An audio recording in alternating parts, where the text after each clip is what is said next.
see what spring is like on Jupiter and Mars. In other words, hold my hand. In other words, baby, kiss me. Fill my heart with song and let me sing forevermore. You are all I long for, all I worship and adore. In other words, please be true. In other words, I love you.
Fly me to the moon and let me play among the stars.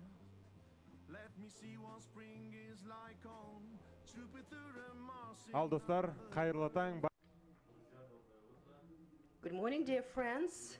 We're glad to welcome you at the second day of our conference. It is my pleasure. Yesterday we had very useful information shared during the day. We believe that you have rested well enough, and we are welcoming you again at this second day of International Conference Chess and Education. And yet another rich day is awaiting for you. We hope that you had a very you will have a very productive day. We are inviting to this rostrum Madam Rita Atkins, Secretary of FIDE Commission, Chess and Education.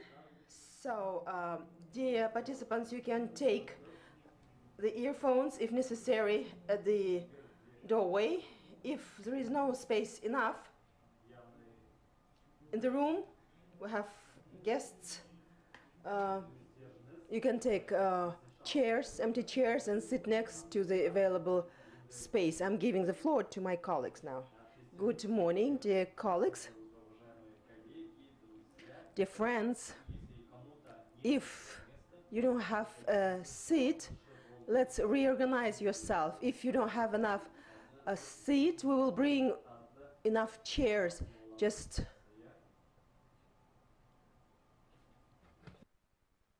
there are empty seats over there. How many? So there are 2 available seats. You can sit there.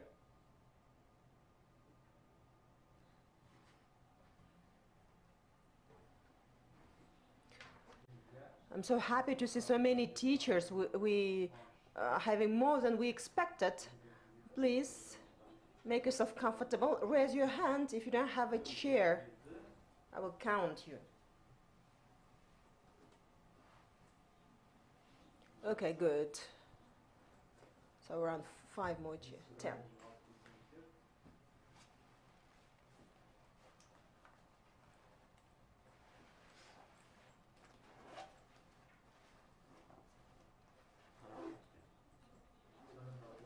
To the right, would you like to join?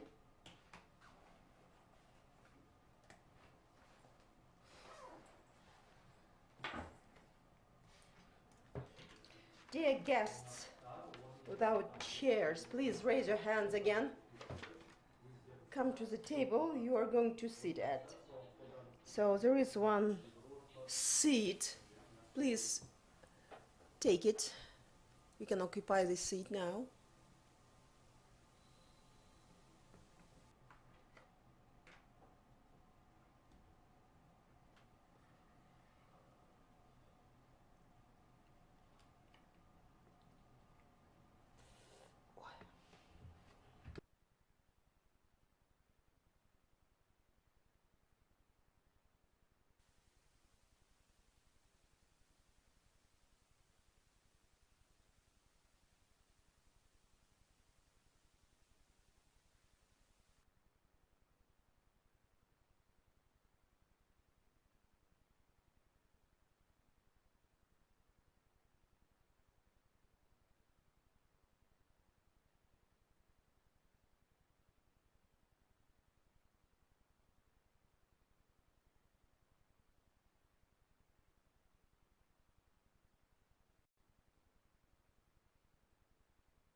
Dear participants, do you need a chair?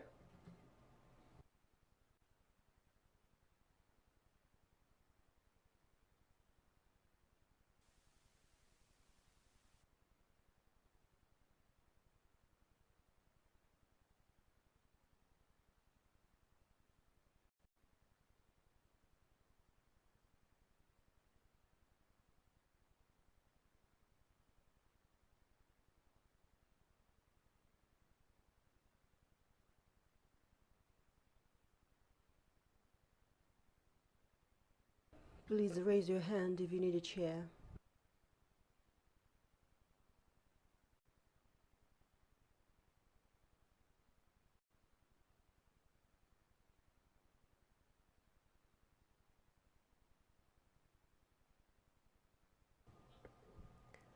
So they're trying to resolve the chair story.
Құрметті әріптестер, кімге Dear colleagues, if you still need a chair, raise your hand.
Жақсы, рахмет, құрметті әріптестер. Біз мастер-классымызды So, dear colleagues, we are ready to start our master class, and the first master class will be delivered by Rita Atkins. She is a secretary of the FIDE Chess and Education Commission. Good morning to everyone. Welcome to my mathematics masterclass. I hope you had lots of coffee and tea and you are ready to have awake enough to have your mathematics masterclass. We will be doing mathematics, not chess, so please don't be disappointed. It is fun, and this is something we add to the classroom. We're not taking away chess. We allow chess to be played in school, but we're smuggling the chessboard and the chess pieces into the classroom of mathematics, because there are a lot of exciting exercises you can do on the chessboard. I'm just going to give you three special hands-on experience, three special problems which we will solve together. Now, so what is chess and mathematics? It's not the mathematical nature of chess. It's actually a collection of mathematical games, exercises, investigations that we do using the chessboard and or the chess pieces. Why? Why do I recommend that you incorporate some of these into your teaching practice? Because if chess is already prevalent in your school, if it's part of the culture, the school culture, then children will enjoy playing and learning in chess themes. So they will welcome the sight of the chessboard and the chess pieces. Also for teachers who are not professional or competitive chess players, very little chess knowledge is required to do these exercises. You really just need to know the pieces, how they move and their point value, and that's about it. And of course, game-based learning. We are playing mathematical games. Children are naturally motivated, they will enjoy the lessons and they will learn faster. And also, we're looking sometimes for the winning strategy, for the solution, and when kids explore these problems and come to the answer themselves, they often have the so-called aha moment. Oh, I got it, I know, I understand. And that's very satisfying, and it's a great motivational factor in mathematics to get the so-called aha moment. Many children are afraid to do maths because their parents told them that they were not any good at maths, because they felt in their earlier mathematics experience that they just were not as good as the others, so they have very little confidence. Yeah? And these games, they're playful and they take away the element of fear. So children will be free to explore their natural problem-solving skills. So that's another reason why I recommend you do it. So it's a problem-solving in a fun way. Now, just a few hints before we start. Very often, it's better to start the problem on a smaller board. We will do that today. We will use the 3x3 board to actually explore our first problem. Sometimes these mathematical problems are too difficult for younger children, and one way to help them is to part solve it. Like on the right, you see the very famous problem of 8 queens, how to put 8 queens on the chessboard so that no two queens attack each other. These are called independent queens. And it is quite challenging to place all 8 queens. There are 12 distinct ways to do it without symmetry. But sometimes you can ask the younger children just to complete the last one or the last 2 queens, so you part solve the problem for them. Another problem-solving strategy we use is working backwards. What is my desired position? What is my desired result? What's the winning position? And go backwards to find the method to get there. And of course, with little children, teach with a story. Tell a tale. Engage them in a fairy tale, and then they will be much happier to work with you. So let's start our first problem. Who eats the poisoned apple? Hands up if you heard about Snow White and the poisoned apple. Snow White who had to eat the poisoned apple, the fairy tale. Yeah, okay. So you can tell children or remind them about this fairy tale before doing the problem. Now, so what we have is simply an empty chessboard, no pieces. And we're putting a poisoned apple on H8, the top right square. It's a two-player game. So you've got, you and your partner play. You need a pair of scissors, and you cut off files and ranks from the chessboard. And it doesn't matter if you cut horizontally or vertically. You take turns to make cuts. And whoever cannot make any more cut is going to have to eat the apple. So you want to be the last one to end up with the little square on H8, and then you hand over that to your partner, and then your partner loses the game because they are forced to eat the poison apple. Okay, let me just demonstrate.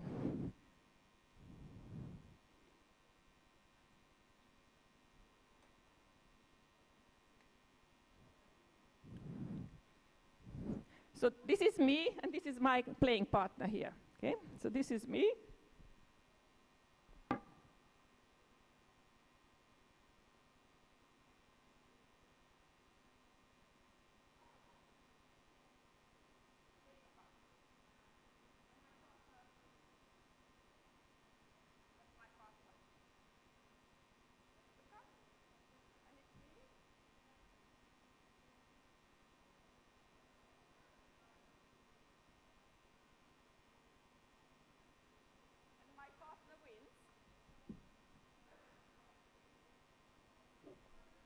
My partner wins because now he only has the apple, and he will hand it over to me, and I have to eat it. Okay? So let's try this. Take the big board with your partner, take the pair of scissors, and then keep cutting, and let's see who wins the game.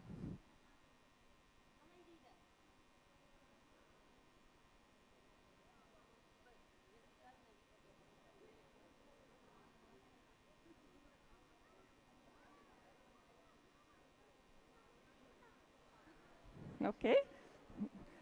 Now, do you know how, think about how to play it to win. Who will win, and what's the best way to do it?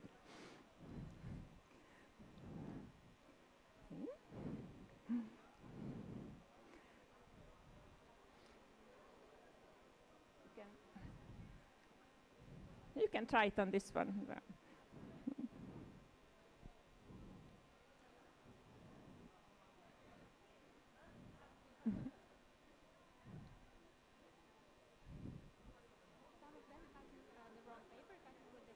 It doesn't matter.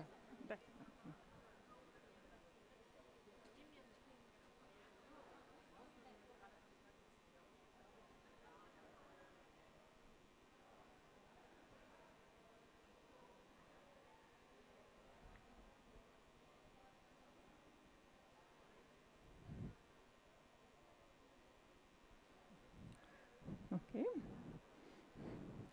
Right, so I think most of you already ended up with the apple. So let's stop there.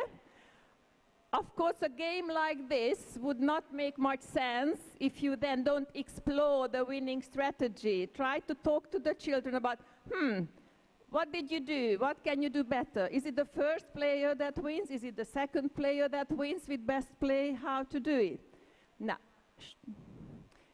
and here comes the problem-solving method that I recommend. Try with the smaller board. Take the smaller board, the 3x3 with the apple, and try and discuss with your partner who wins. What's the best move to make on a 3x3 board?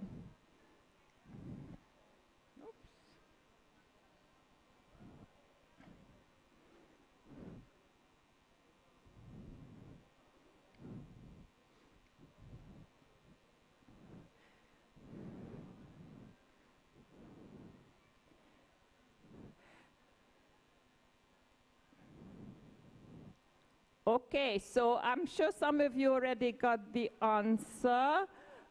It's demonstrated on the board.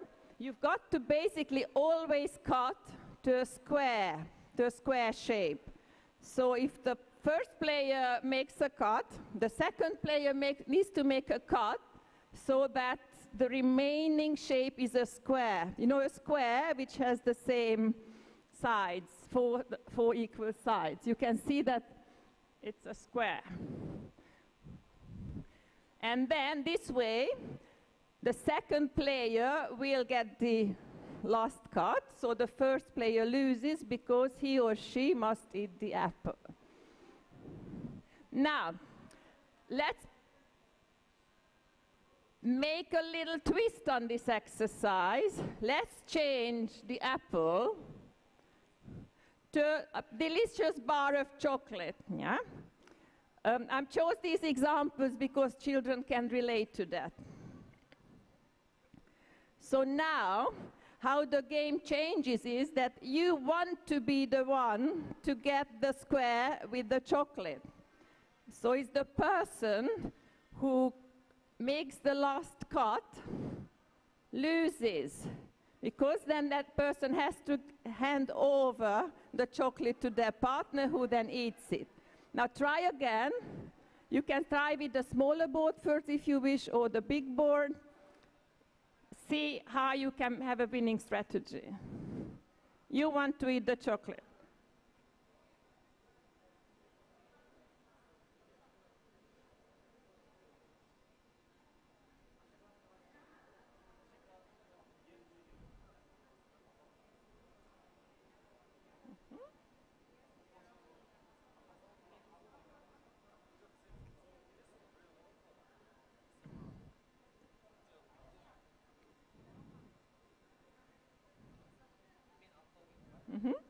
That's it.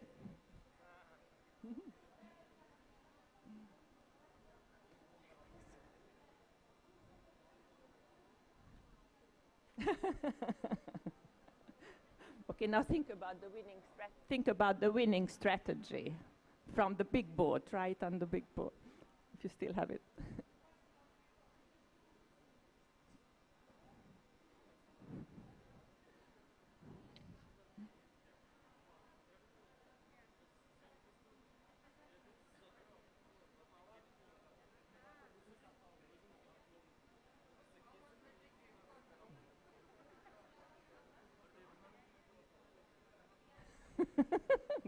Good thinking.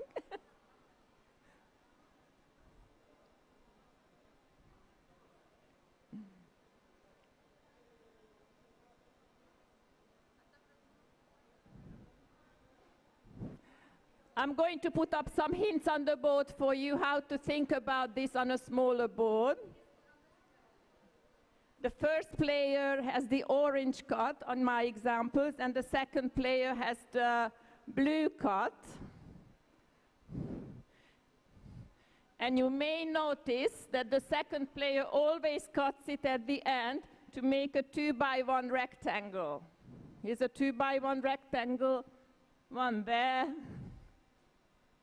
one here, and one there. Because when you have a 2x1 rectangle, then your game partner only has a single cut to make, which is to chop off the chocolate and hand it over to you to eat. Yeah? So you always win when your last cut is a 2x1 rectangle.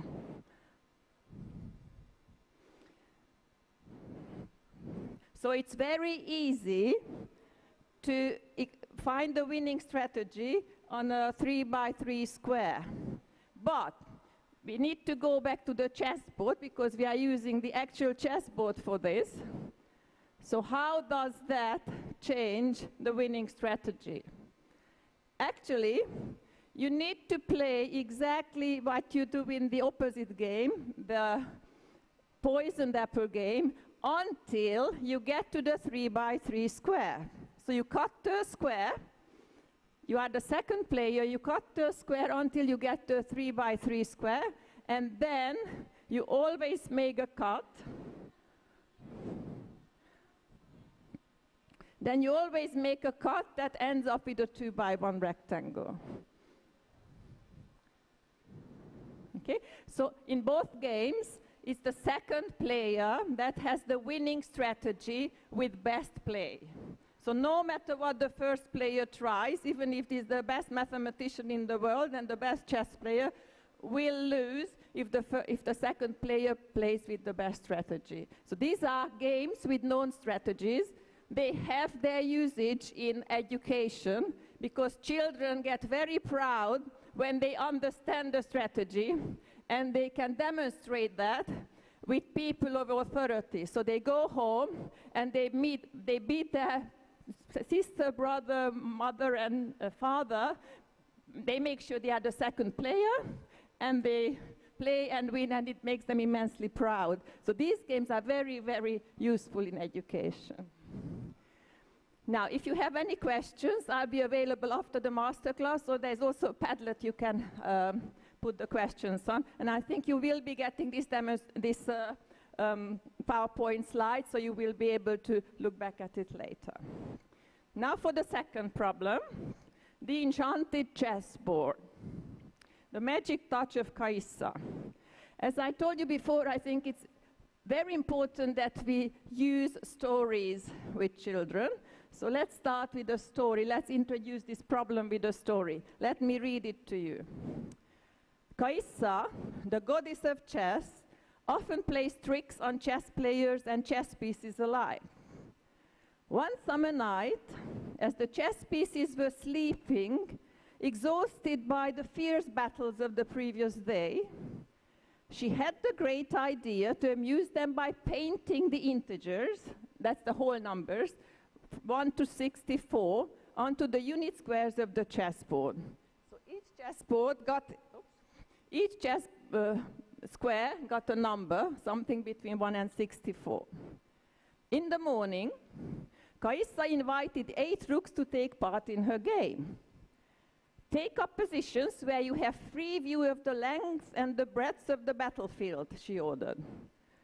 The rooks rushed onto the board, making sure that their view was not obstructed by others.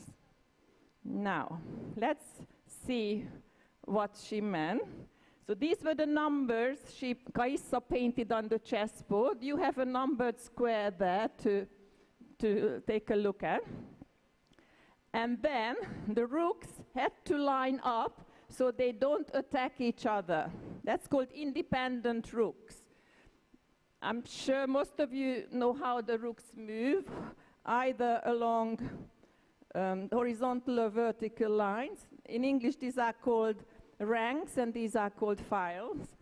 They are dependent when they attack each other. When they are not on the same row or in the same file, then they are independent, they don't attack each other. So if you look at the diagram there, then the 8 rooks are independent. They don't attack each other. What did Kaissa ask the rooks to do after they lined up on the battlefield? Read out the numbers you are standing on, instructed Kaissa. The rooks dutifully checked their numbers and announced them. Let us add these numbers together, said the goddess, and with a click of her fingers, she gave the sum of 260. Now, what I want you to do as your first part of the exercise is place 8 rooks on your board, but because the chess sets don't usually have 8 rooks, you can use the counters that you can find on the table. And then once you have your position, please write down the numbers that the rooks stand up and add them together and note the sum. So write down the sum that you get.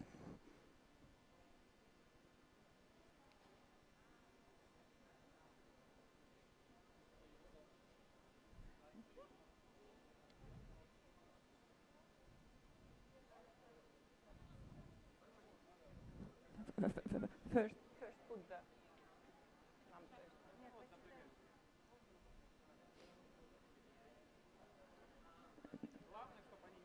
Not the same. You don't have to do the same as there. Yeah. Okay.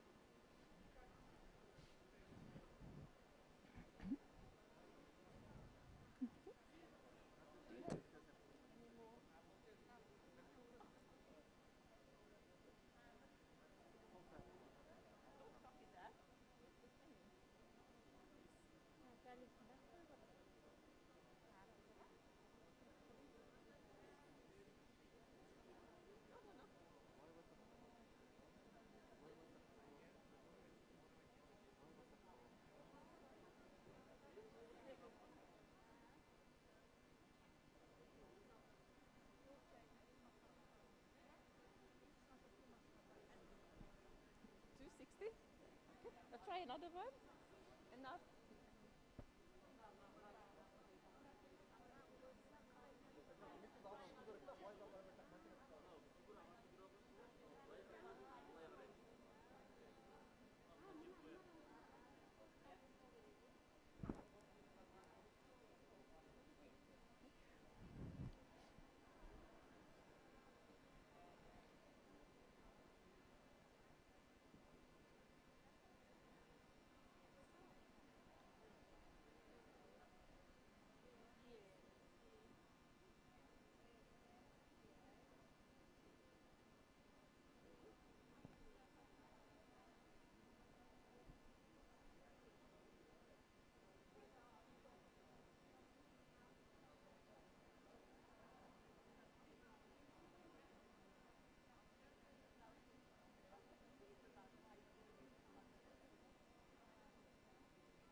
I have seen many answers to be 260, and that's the correct answer, no matter how you put the rooks up. If they are independent, then the sum will be 260. Okay. Now the next question is why? We are doing mathematics. We don't just accept magical touches from Kaisa without an explanation. So we want to know why this happens. Okay. Now,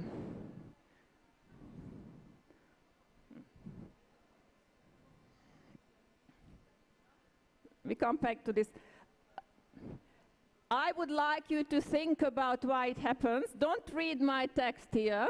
Don't read this. I stand in front. Don't read this. Just look at the diagram here. What I have done, I have rewritten the numbers of Kaisa as a sum. Like 1 is written as 0 plus 1, 2 is written as 0 plus 2, 3 is written as 0 plus 3, and so on, all the way. But they form a nice pattern, these numbers. I'm going to leave you for 2 minutes to look at this and try and explain to yourself why then the numbers should always end up to 260. And then after 2 minutes, when there is someone, a volunteer, who would like to tell everybody why, then please put your hands up. Okay? So study this and work out the why, the answer to the why.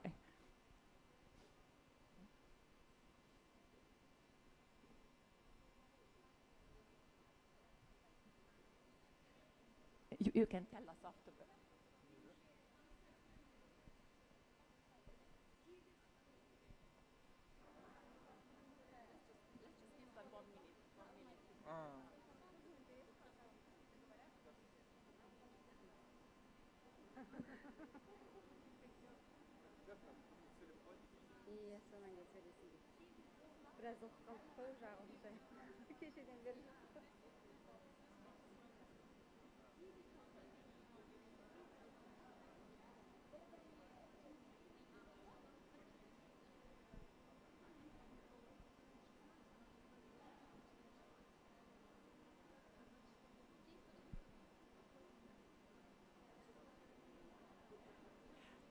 There seem to be many volunteers.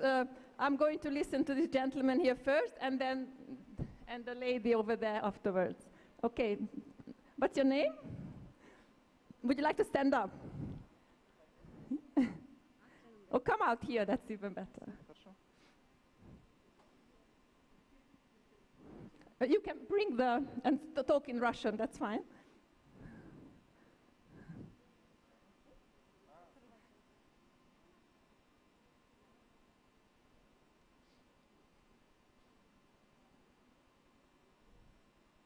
Саламатсыздар ма? Менің есімім Қайсар Болат, математика пәні мұғалімін. Good day, my name is Kasyan. I am a teacher of mathematics. And 8 plus 8, 8 by 8, 64, and 260. Why this is 260? There is a Gauss method. when you sum up the beginning and the end, so that will be like this. The numbers can be shifted. Remember, we had a game, horizontal and vertical lines, and 8 by 8. So here by horizontal, if there are numbers, and if we put vertically, the intersection should not be the same, either both vertical and horizontal. So 8 by 8 is clear. It's according to the Gauss method. If the beginning number and the last number are added, it is 260, because this is a square of 8. Didn't follow this because I didn't have my. You try to help. I think it's correct what you said. Because everybody was nodding. I don't know about, did you talk about Gauss distributions? Or, I don't want to get that into the primary maths classroom yet. Just numbers on the right, numbers on the left, simple arithmetic. But it's correct, yes, thank you very much. Thank you very much. A big round of applause. Would you like to come out? No? No? It's okay? Yeah. Okay. So the way I would explain it to children is look at these sums. First, just look at the numbers on the right. The numbers on the right is a 1 in the first file, 2 in the second file, 3, 4, 5, 6, 7, 8. And we have a rook on the first file, on the second file, third file, in every file. So I would make them visualize it and just look up. They are standing here. They're looking up the files. There is a rook in every file. Hence, the numbers 1, 2, 3, 4, 5, 6, 7, and 8 are all included in the sum. Here. Now, stand on the side and then look at the ranks, the horizontal lines. We have a rook standing in every horizontal line, but just one single rook. Yeah? So they will pick up the numbers 0 somewhere, the number 8, 16, 24, 32, 40, 46, and 56 as well. For example, in this diagram, the rook on E1 will pick up the 0. The rook on B2 will pick up the 8. The rook on F3 will pick up the 16, and so on. So these numbers, in some order, will be picked up by the rook. So the total sum must be the sum of these numbers, no matter where the rooks stand. Now, if you work with little children, it's probably better to start on a smaller board as well. So I would do this problem probably on a 3 by 3 board. There the sum is 15. So it's easier to work with smaller numbers. Then you can move on to a 4 by 4 board, 5 by 5 as well, until they get the answer. And they love working these out. Even if they don't always fully understand the solution and the explanation, they will find it magical that the answer is always the same, depending on the size of the board. So that was Kaisa and the Enchanted Chessboard. What chess knowledge did you have to have? Only how the rooks move and how they attack each other. And what mathematics knowledge did you need? Just whole numbers, integers, and adding them, making sums. That's all. And the rest was problem solving, and the rest was exploration. I have many, many problems like that. These are just examples. But as soon as I have some time, I'll write them all down, make them all available, and then they can be used in classroom. Okay, last but not least, independent bishops.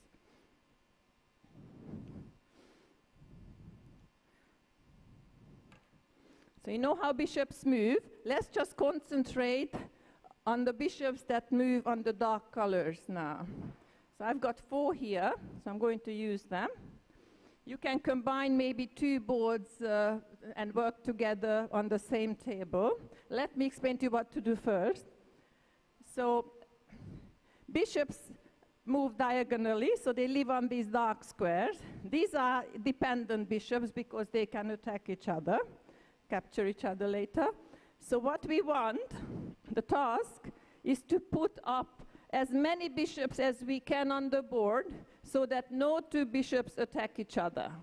Yeah? So here, I've got 3. Oh, that wouldn't be good. So what is good, I've got 4 now. Maybe I can, this is now a bishop. Promote it to a bishop, a pawn, that's allowed in chess. So let's do that. There's another one. Can I put any more? Getting very hard. I think I've run out. I wasn't doing very well. Maybe you can do better than me, okay? Try and put as many bishops on the chessboard so that they don't attack each other. And let's see what the number you get and how they are positioned.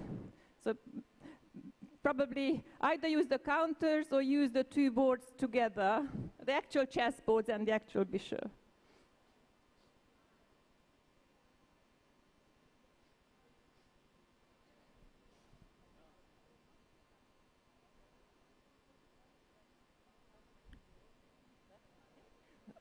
Find many solutions.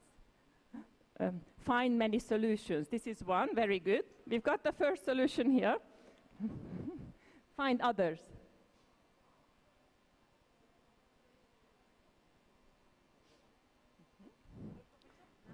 There is a better way to do it. Yeah, it's here. This is okay. 1, 2, 3, 4, 5. But you can do more in a different arrangement.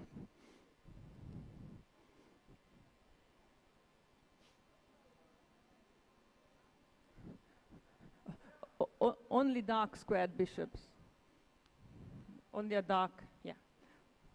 Good. One more.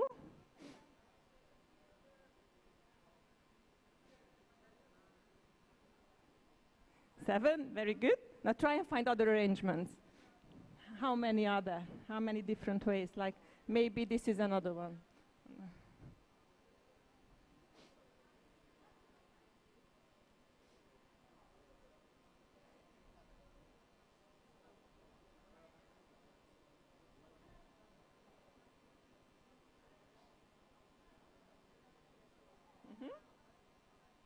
That's the way to think about it, yeah. Find out how many there are altogether. How many? 7 bishops, but how many different arrangements? More. More. I'll show you.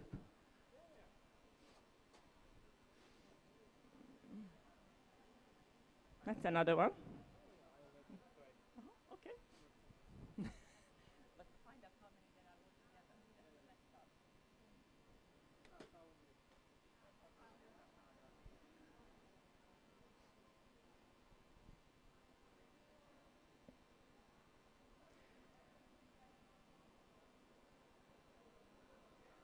I saw many good solutions. 7 is the answer. You can put at most 7 bishops on the board.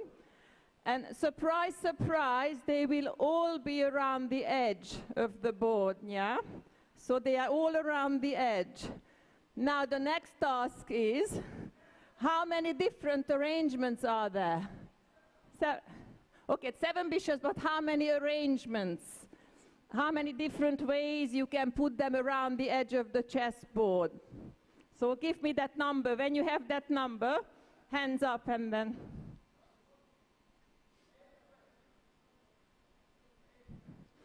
Eight, way more than 8.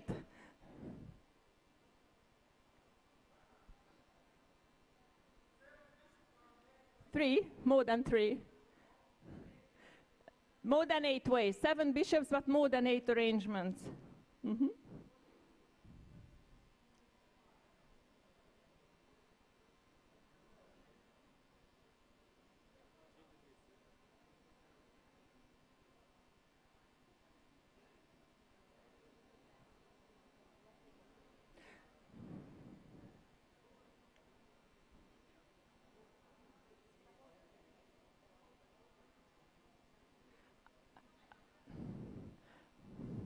I will help you with the diagram again. Just look at the diagram there. So this is one position, and from this position you can get all the other positions if you move along the arrows with the bishops. So that will help you to find out exactly how many arrangements there are. I'll just stand here covering up the answer.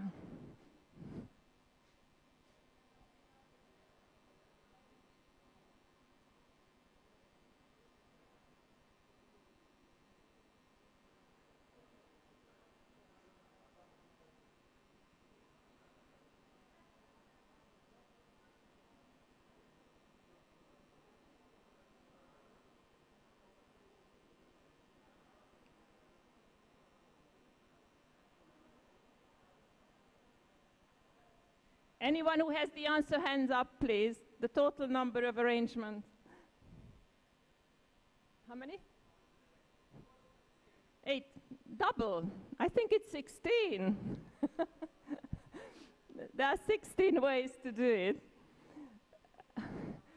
And the reason is, as I said, you need to move along the arrows to find the other arrangements. There are 4 different colors. And the coloring, everything you do and demonstrate on the board or in any mathematics class has to have a meaning. So here, the colors have a meaning as well. Yeah? So the black is just one arrow. If the bishop moves from A1 to H8, we get another position. Now, what's the meaning of the red arrow? If the bishop from A3 moves to C1, then the bishop from H6 has to move to F8 in order for the bishops to stay independent. So bishops along the same colored arrow have to move together to the side, yeah? So how many different, the same goes for the green and the blue. From A7 to G1, the bishop from H2 has to go to B8 at the same time. Now this helps to find the total number of arrangements. There are 4 colors, so there are 2 different positions for each. There are 2 positions for the black move, there are 2 positions for the red move, for the green and also for the blue move. So it's 2 times 2 times 2 times 2, which is altogether 16. So there are 16 different ways you can put up the bishops. Then you can ask the final question from the children. Now let's put on the other bishops as well, those that live on the light squares, and then find out the total number of arrangements. Oh, apologies.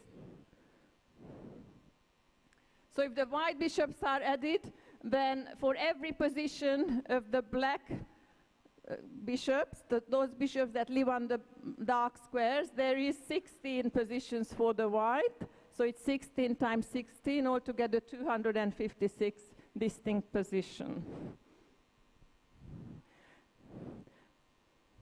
And that's another problem that is great to be explored on smaller boards. The younger the children, the better it is to start on smaller boards. They may not, you might not be able to get with them, like an 8 and 9-year-old child cannot always work out 16, but in your classroom, you can record all the different positions they came up with. So they stop at the exploratory phase of their problem solving, but that's okay. They understood that there are many different ways. The bishops always have to be around the edge, and there are always 7 bishops. Now, the last activity is to turn this into a game. We always try to use gamification. It's great to solve problems on the chessboard, but it's even better to play games on the chessboard. So we are turning this bishop problem into a game. And the game is the following. You're playing with a partner. You make alternate moves to place bishops on the board. There's white and black. So the first player plays the white bishops. white-colored bishops, not the bishops living on white square, just the white-colored bishops, like in proper chess. The second player plays black, the black bishops. You have many bishops at your disposal. You can use the counters if you wish.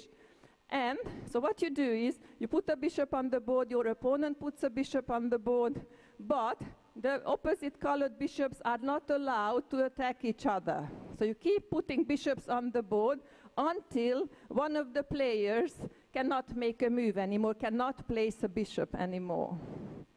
Okay, so the question again, is there a winning strategy here? Let's try and play this game. Use the counters or use the pawns as bishops if you run out. Start with an empty board. So 2 players, white start, put bishops on the board so that the white bishops don't attack the black bishop.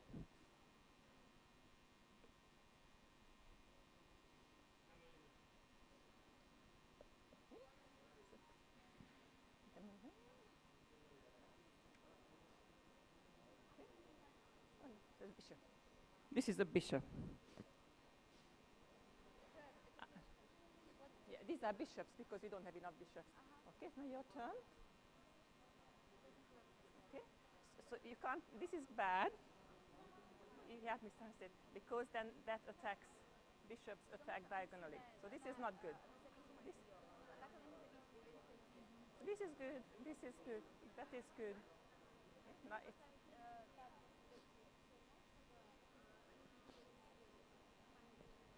take turns, one each. okay.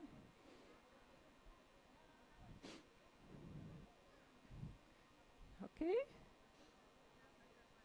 You can also, where is my helper? You can also put them on dark squares, these bishops. Mm-hmm. No, but bishops, only bishops. Only bishops.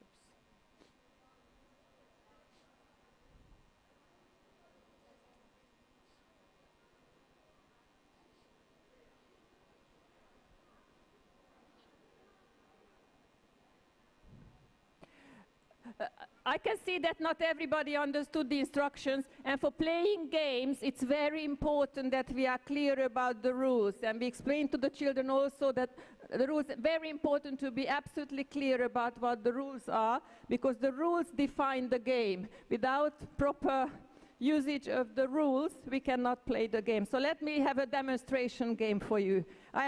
Would you like to be black, Jerry? Welcome, Jerry. Mr. Nash, the chairman of the commission, and Mike. I have the white, you have the black. Okay. So I make my first move, I'm white, he's playing black. We might use pawns as well as bishops because we may run out of bishops. Okay, my move.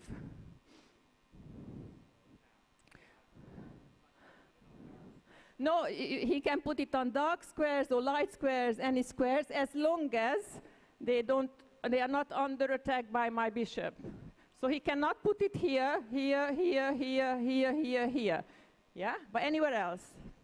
Okay.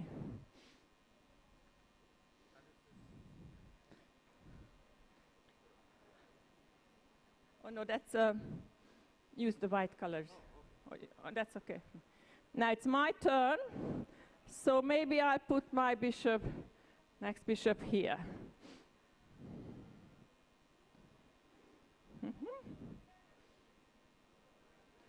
Okay, so I can't put one here.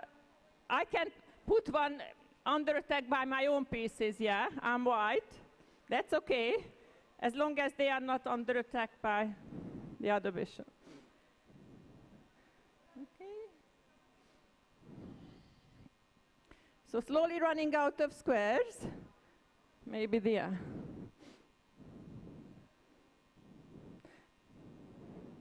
I'm not playing with best strategy though, because I don't want to reveal it yet.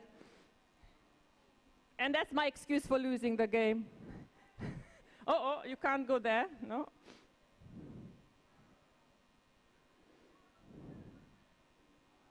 That's okay.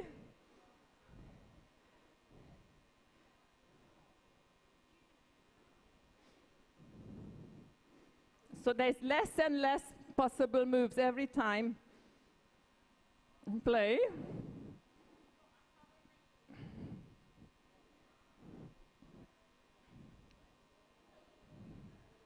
So once you got the idea, you can carry on with your own game or you can watch us.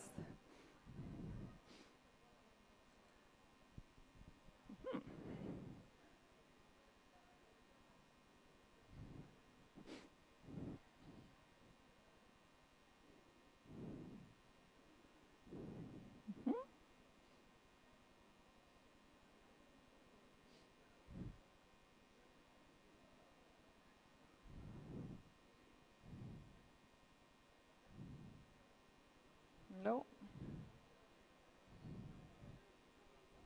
Yeah, that's okay. Use other pieces.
And I lost the game. I can't place my next white bishop. So a big round of applause to Jerry.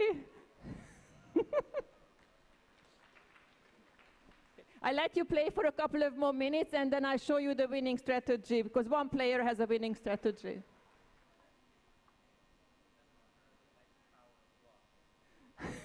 He says, never underestimate the power of luck.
Okay, I'm afraid that's all the time we had. But what we'll do with Jerry, he's very enthusiastic about winning the first game. And we will play this game with correct technique. And then you can tell us what that technique was, how to play this so that one of the players win. So I will be white again, the first player, and Jerry will be black. Okay. B5.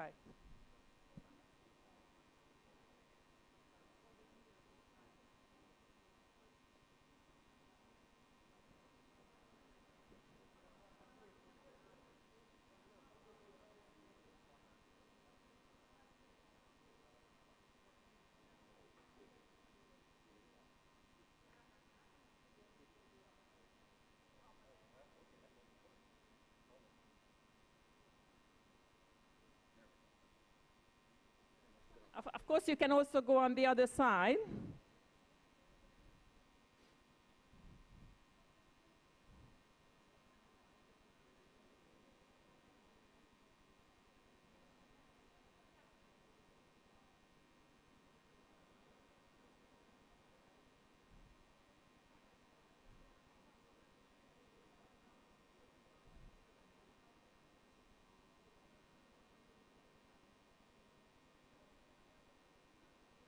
D5. Yeah. Okay.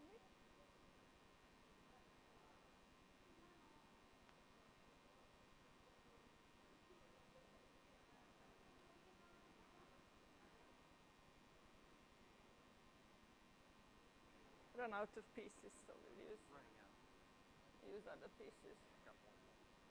Okay. Have I lost already? Yeah.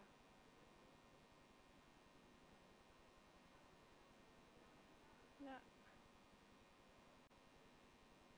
No, why?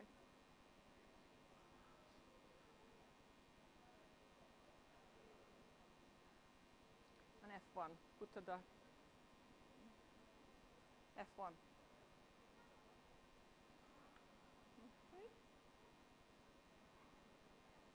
Okay. D1. And I can still do this.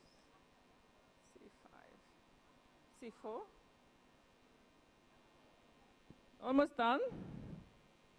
C4.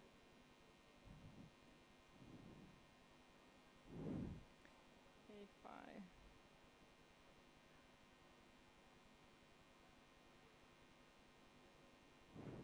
We are slowly running out of pieces. A4.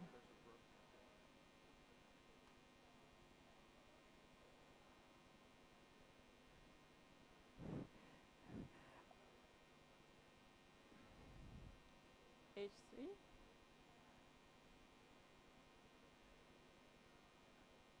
Can I still do? Yeah. B5.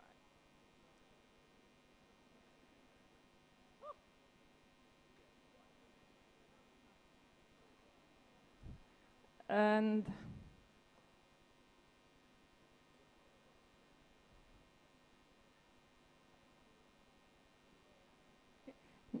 do I have any more? I think I could do one more only. B2, and then black plays on B7, and then I run out of moves. Unfortunately, we ran out of chess pieces, so I can't demonstrate that to you.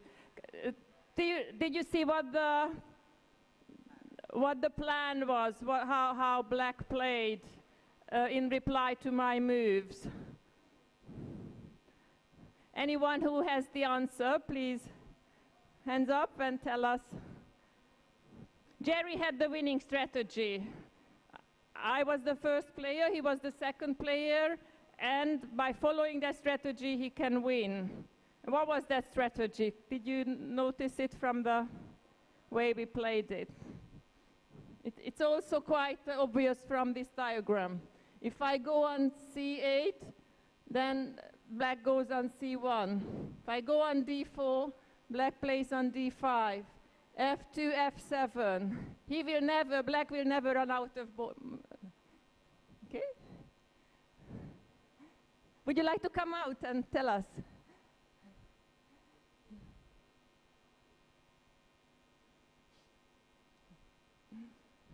What's your name? Ziriama. Ziriama will tell us how to do it. He mirrored your moves. То есть он отзеркалил he was mirroring the moved. White. Она играла белыми фигурками. He played black, then he c1, c8. Rita put a4, f2, then Jerry mirrored g7. Sorry, f7. So the second player would win. Round of applause there. Yes, so black has to mirror white's move, and we use the mirror line here in the middle of the board. You could have also used the vertical mirror line, yeah? That's also possible, but this is a known strategy for the second player for black to win the game. There may be others, I don't know. Right, that's all I had time for today, so 3 different games investigations on the chessboard. Please try them out, let me know how you like them, whether they worked for you or didn't.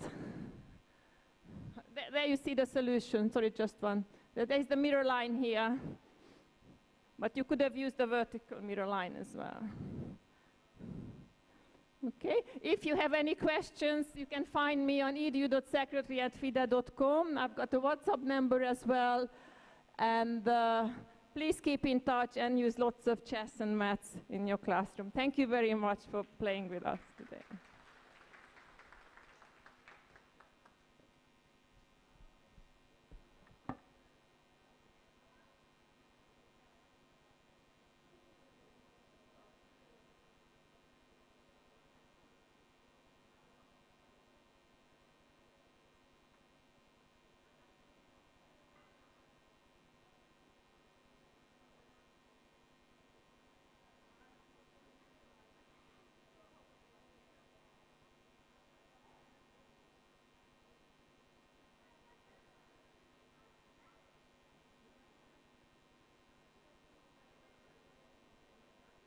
Thank you, Rita. Thank you, Rita. And our next speaker is Jerry Nash. Please welcome. Следующий спикер у нас Jerry. Next speaker is Jerry Nash, chairman of the FIDE Chess and Education Commission.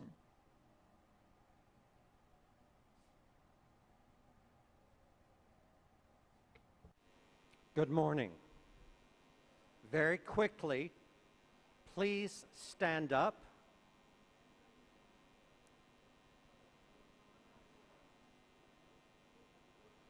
Okay. Stretch. Say, ah. Okay. Хорошо? Доброе утро. Меня зовут Jerry Nash. That's all the Russian I know. Okay, so we are going to talk about chess and literacy. Literacy skills go across all curriculums. You must have these skills no matter what subject area you are teaching.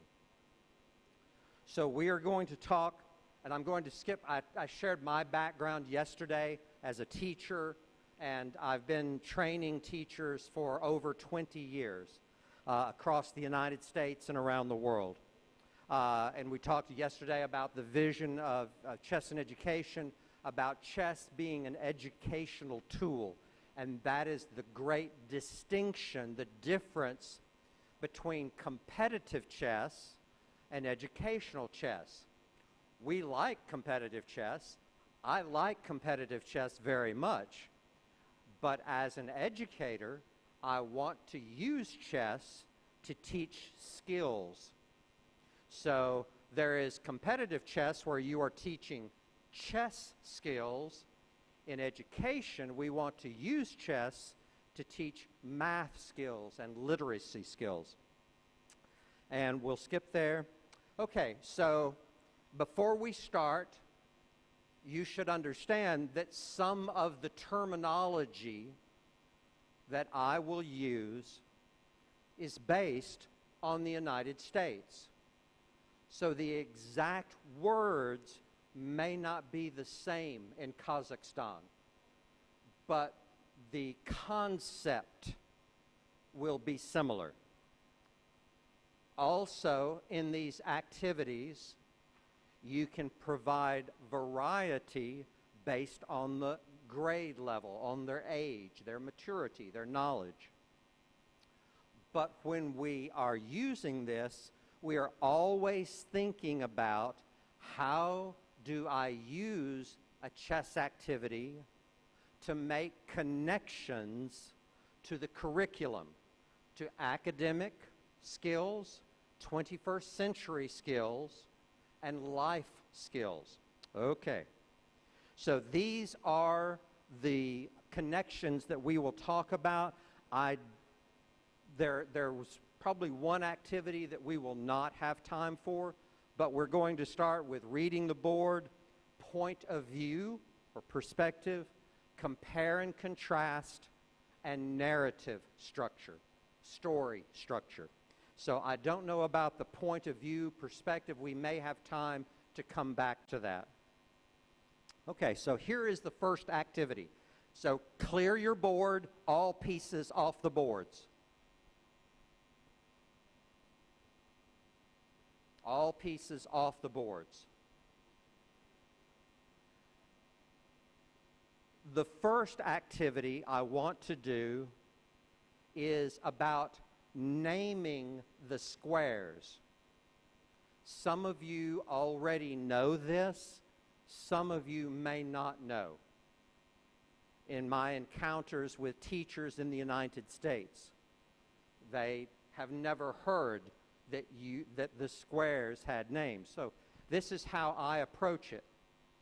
My name is Jerry Nash. My name is not Nash Jerry. Okay? My name is Jerry Nash. Every square on the chessboard has a name. Its first name is a letter.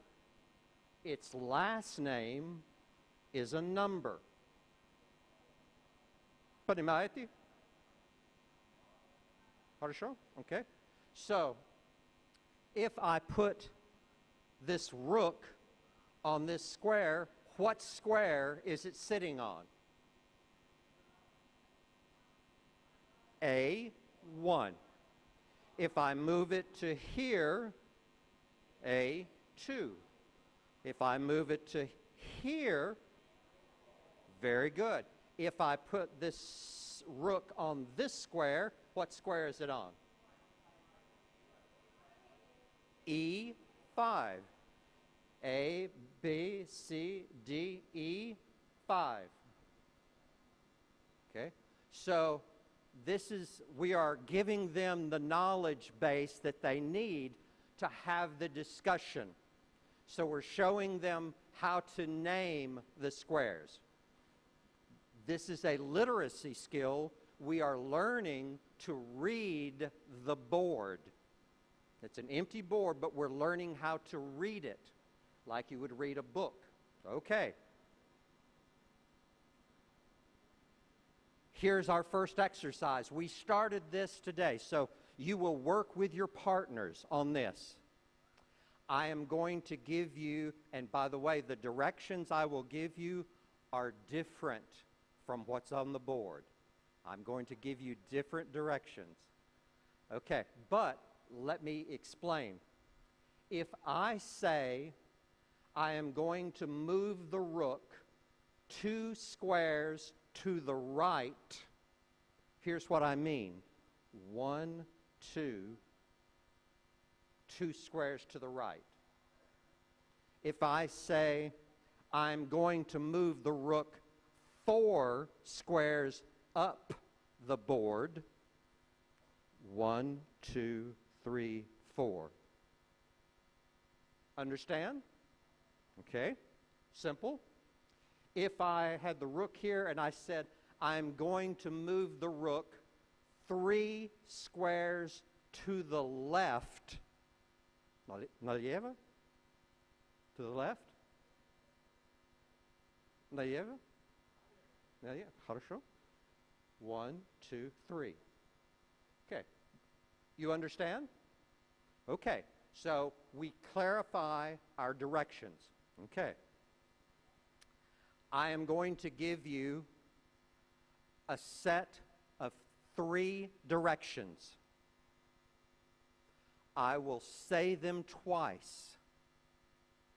You may not touch your board, but you can look at it. You understand? You cannot touch your board, but you can look at it.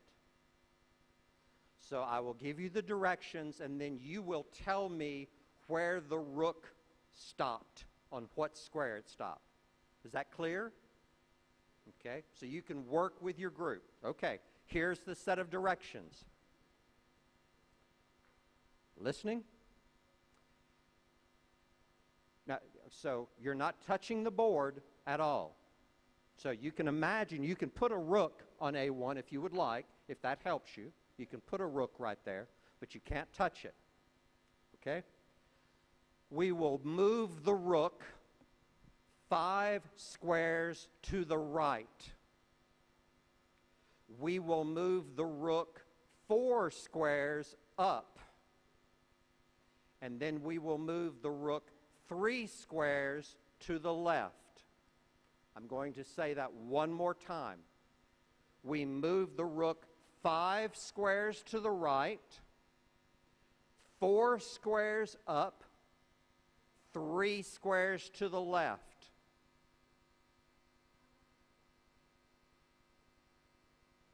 Okay? How many of you think you know the answer? Anyone discover? Okay, what did you find? What square?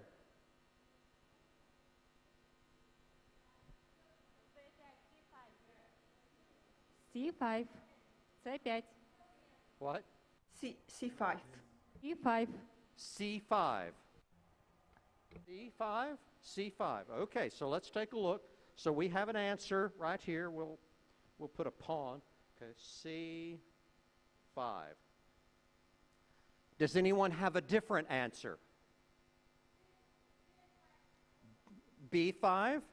Okay, so we have a different answer. B5. Does anyone have a different answer? Okay. You got microphone back there? What? A4? F4. F, okay. So we have F4. I think A5. A5. A5. Okay, so some of you were thinking, this is so simple. Maybe not. Maybe not. Okay, so let's walk through. By the way, when we are with our students and they are giving answers, here is what we do not do. That's wrong. That's wrong. That's wrong. That's wrong. We do not do that. If you do that, all conversation will stop. All participation will stop. So we welcome all the answers, and then we look together for the correct answer. So what was the first instruction? How many squares to the right? 5. 5 squares to the right. 1, 2, 3, 4, 5. What was the next one? 4 squares, what direction? Up the board. 1, 2, 3, 4. How many? Okay, so this one will come off. And then how many to the left? 3. 1, 2, 3.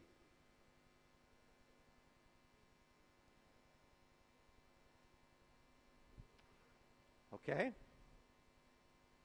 How is this a skill?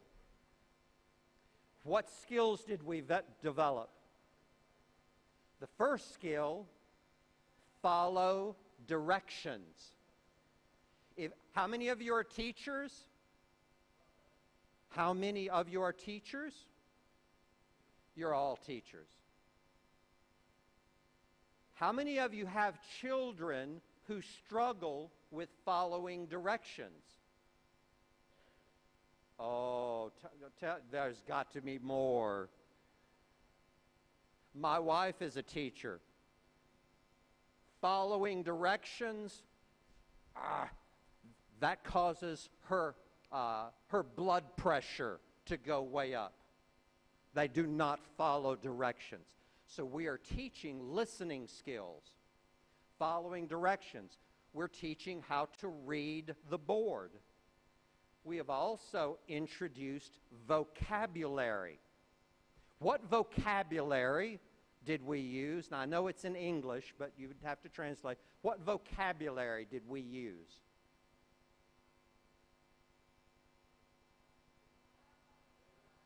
We used directions, right, up, left. We talked about rook. We talked about names of squares. We could also introduce ranks and files. So do you see the vocabulary? My wife teaches elementary school, primary school, and she has in her room sometimes a wall for words. All the new vocabulary words go on the wall so that the students can remember them. So they're learning vocabulary, directionality, and for us also, they are learning sequencing. Sequencing, following something in sequence. Did you notice a pattern in my directions? 5 to the right, then what was next? 4 up, and then 3, 5, 4, 3. That's a pattern, easy to remember. It is a sequence. Would we get to the same place if we did 3, 4, 5? No. 1, 2, 3. 1, 2, 3, 4. 1, 2, 3, 4, 5. If we change the sequence, we get the problem wrong. We did not read correctly. So sequence is important. But remember that your school and your government, so they can solve a chess problem.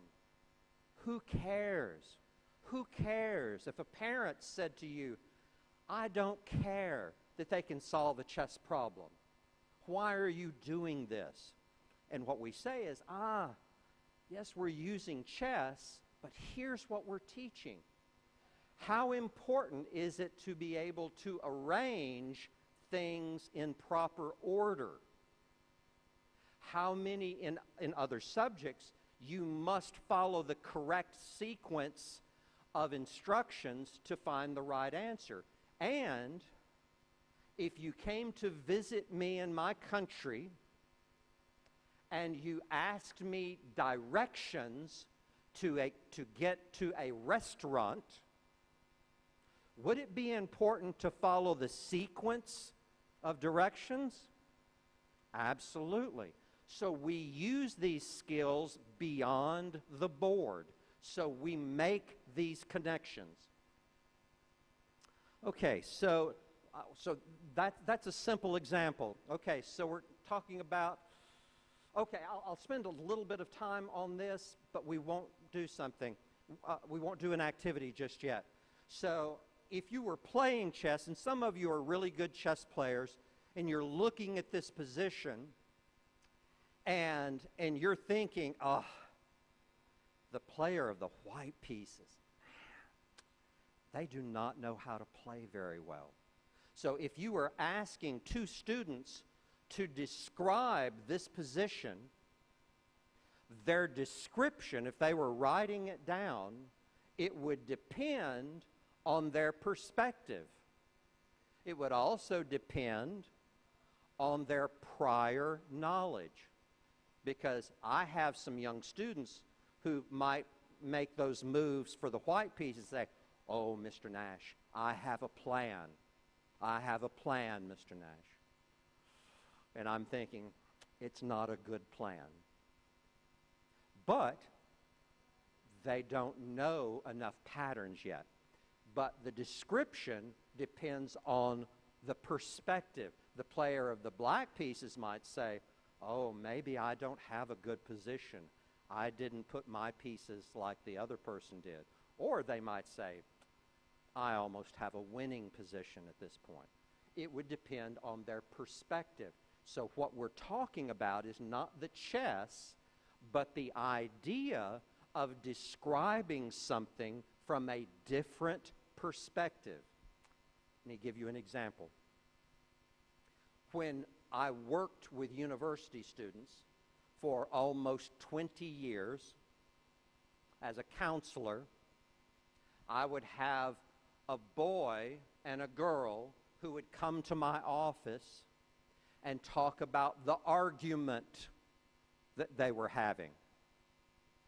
Does that sound familiar? The boy and girl, they're arguing, and I asked them, "Tell me about the argument." And she would talk from her perspective, he would talk from his perspective, and they couldn't understand the problem from the other person's perspective. Do you understand what I'm talking about? Yes? So when we're teaching chess, we're also teaching perspective. So the standards that we would talk about is write an opinion piece on a topic supporting your view with reasons. And then we might compare and contrast those two opinions. And then we would talk about how does a speaker's point of view influence how something is described. Because, ladies, if you came home and you looked at the house and it was a wreck, and your husband said, "Ah, it looks wonderful," and you're thinking, he has the wrong perspective. You understand? He's saying, "What's her problem? It looks wonderful." Okay? You see the difference in perspective it can make. Okay, I'm going to skip this activity, and we are going to compare and contrast. Okay. I want you to place a bishop and a knight anywhere on your board. You're not playing a game, but put a bishop and a knight on your board. Сейчас. Now, just place a bishop and a knight anywhere on the board. Can be the same color, can be different colors, doesn't matter. A bishop and a knight. On your table, you have a piece of paper and a pen. As a group, I want someone to write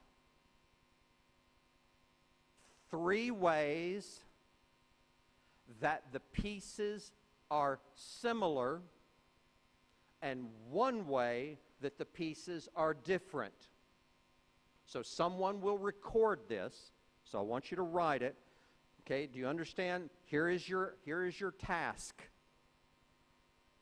Describe 3 ways that these 2 pieces are alike and 1 way that they are different. And again, it doesn't matter whether the 2 pieces are white, the 2 pieces are black, if they're different, it doesn't matter. How is the bishop and the knight alike, and how are they different? 3 ways they are alike, 1 way that they are different. You have 1 minute to write an answer.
My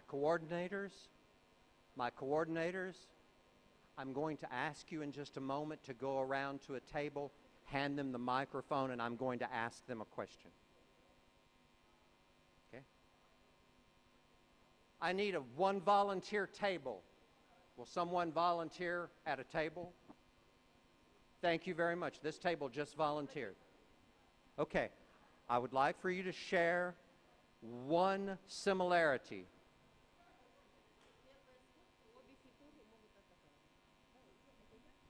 Первое сходство. First,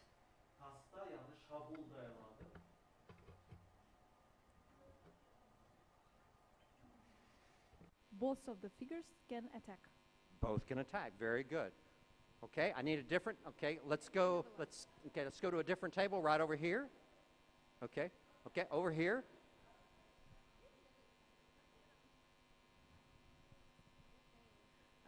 Цена слона Юпитера. So the three rooks.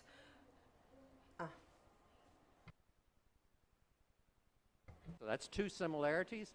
Okay, we got a table right over here.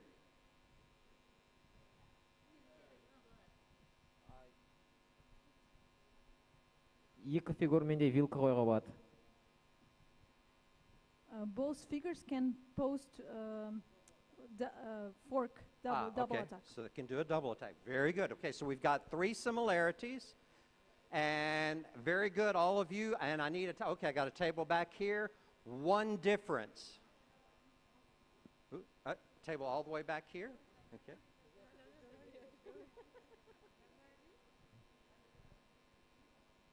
One difference.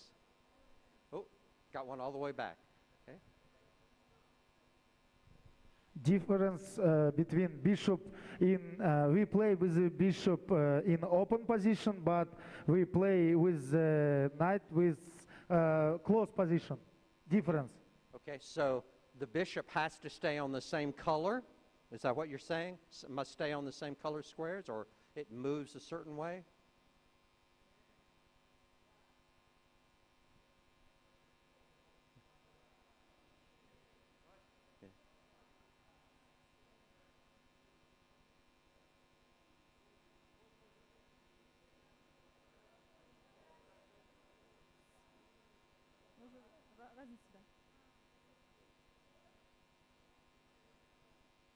Bishop can play well on a. Can you hear me? Yes. Yes. Bishop can play well on a open position. Oh, a bishop can play well in some positions. Yes. A knight can play well in many positions. Okay, Yes. very good. Okay, we got another difference right over here.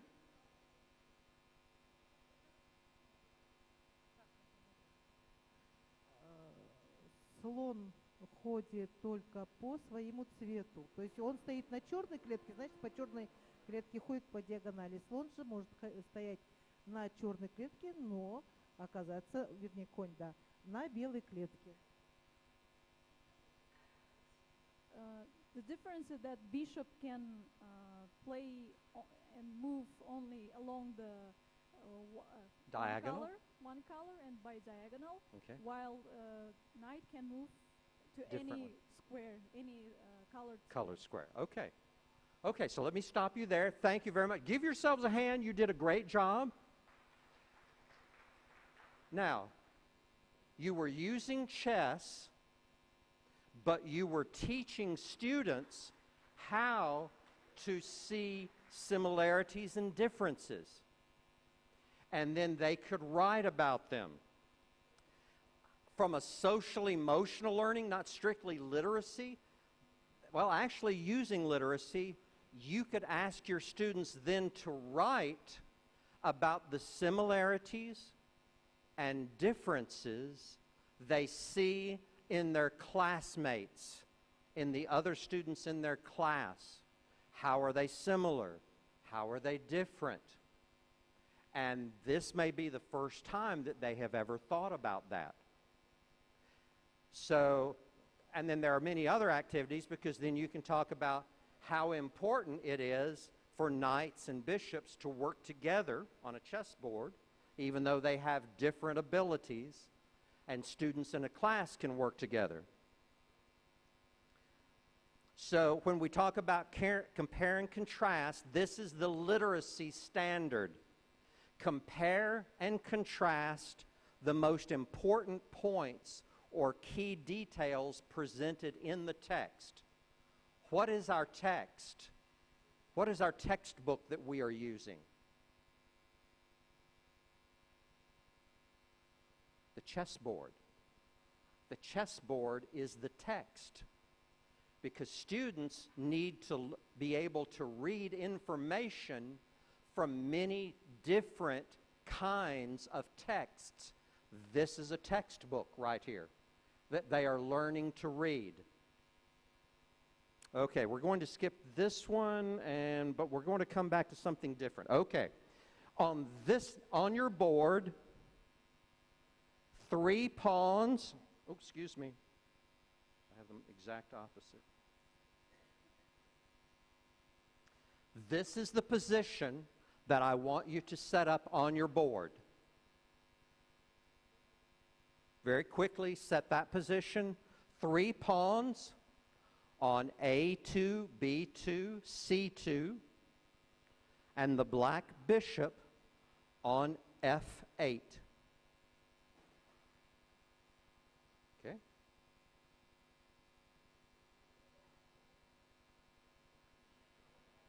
So again, we are talking about using chess to teach literacy.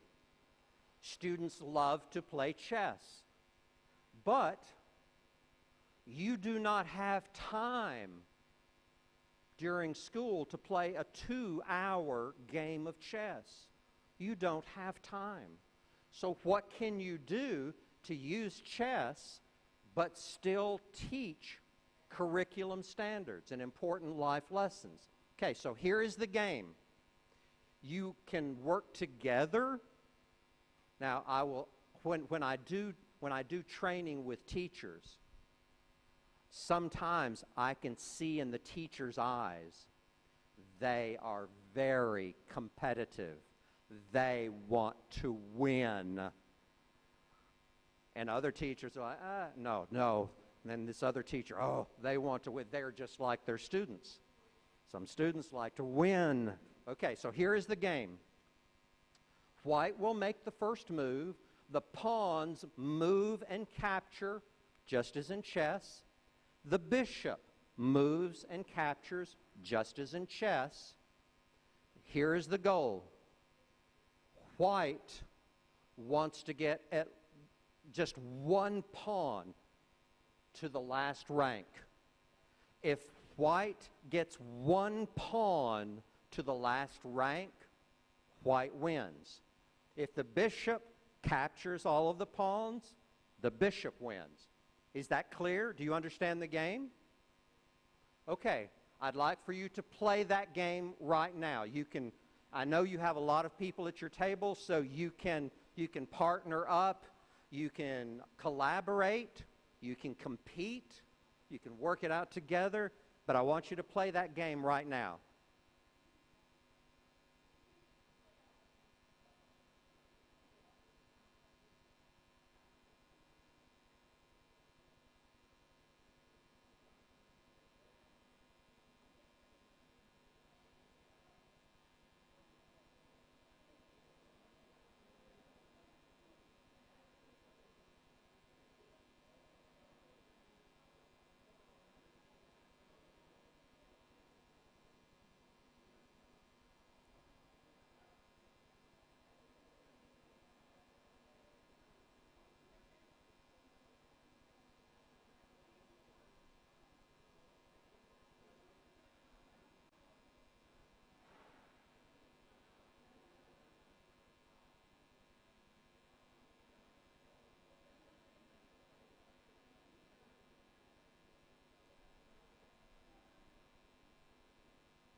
Okay. Okay. Very good. Okay. I see. So how many have already finished a game? Okay, I've got one that finished here, another finished there. Okay. Didn't take long. Did not take long.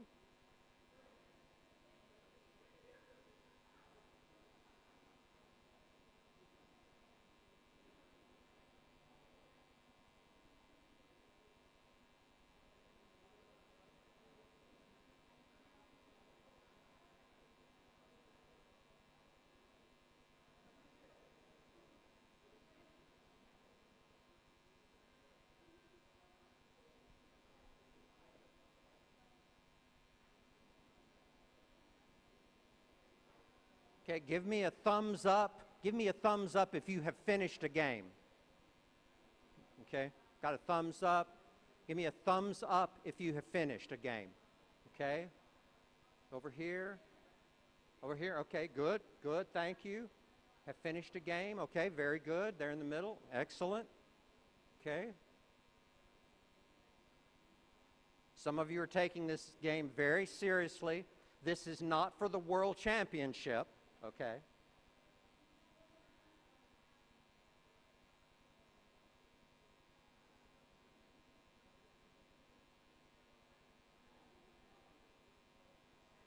There are no cash prizes for winning this game. You don't get any money.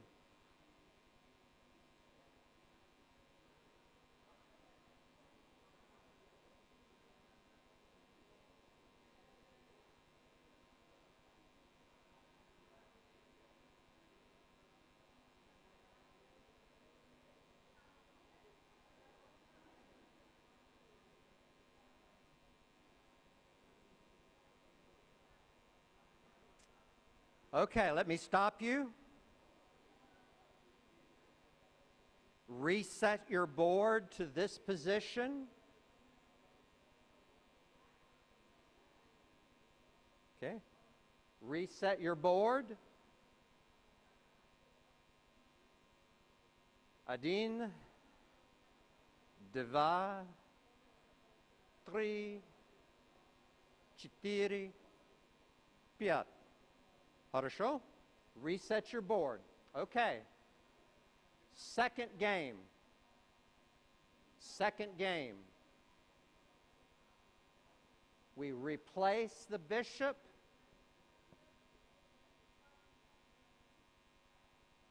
And replace it with a rook.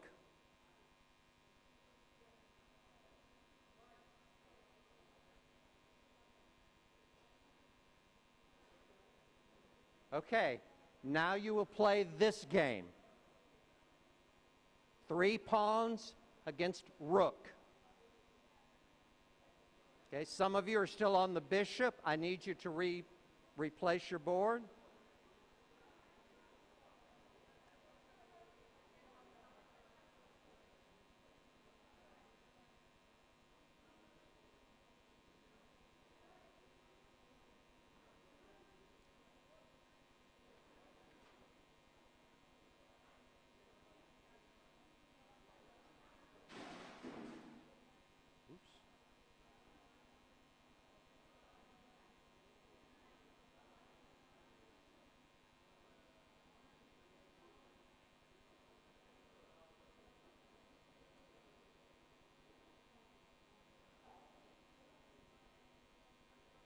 Okay. Nobody got hurt? Okay.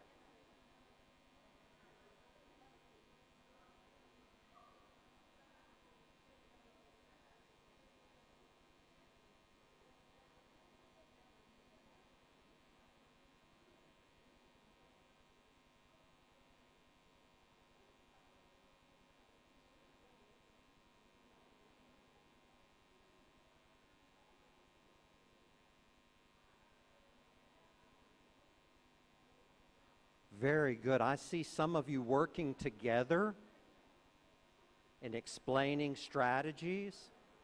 That is excellent. Yeah. These are the kinds of conversations that you want your students to have, that they are working together to solve it? Okay, I see you helping each other, explaining strategy.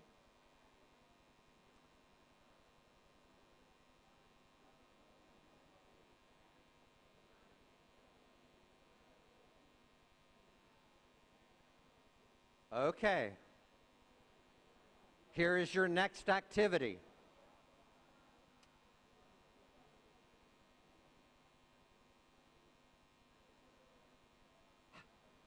How do you say listen по-русски?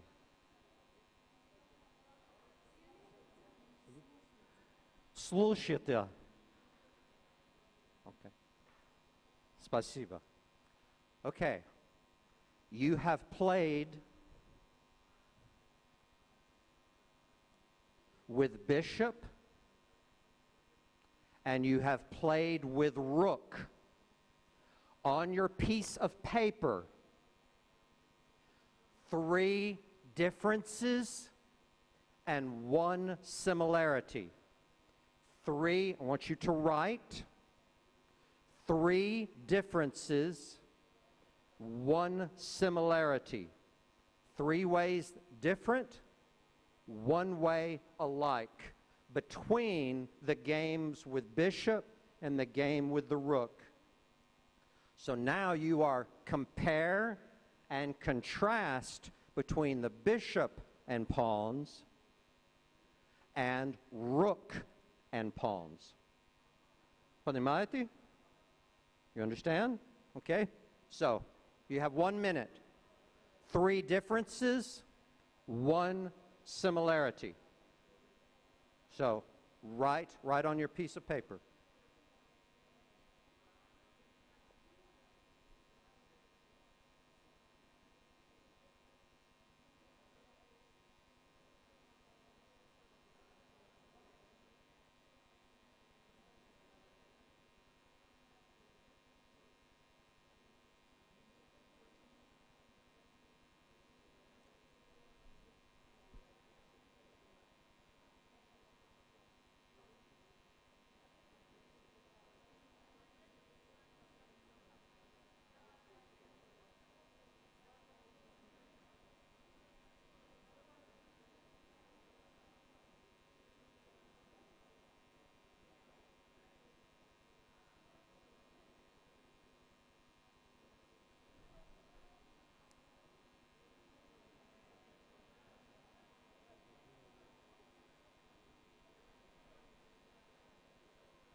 Okay.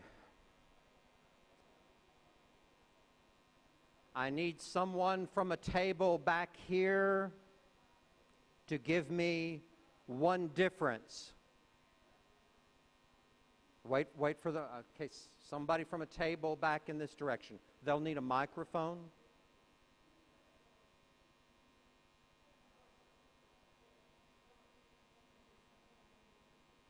Okay, хорошо.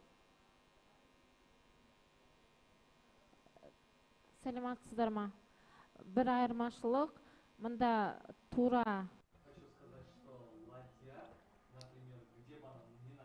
So there is a rook in whichever square it is. It can beat the pawn, so the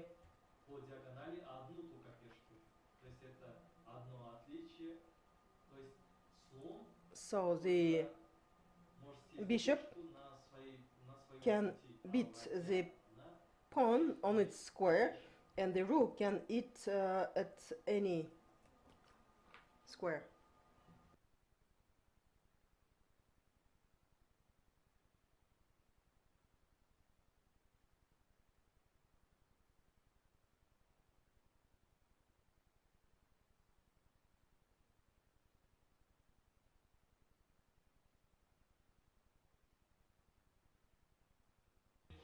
Attacks with diagonal. Rook can attack vertically or horizontally. So we've talked about the moves. So because of time, I'm going to speed things up because we only have a few minutes left. So we have done compare and contrast. We have contrasted the difference between pieces. We've also then contrasted those pieces in games.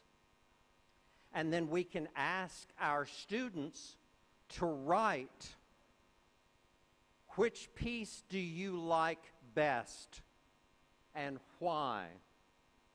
Compare and contrast. This is a literacy skill. Can I have a comment or a question from back here? So if you can help me with microphone. And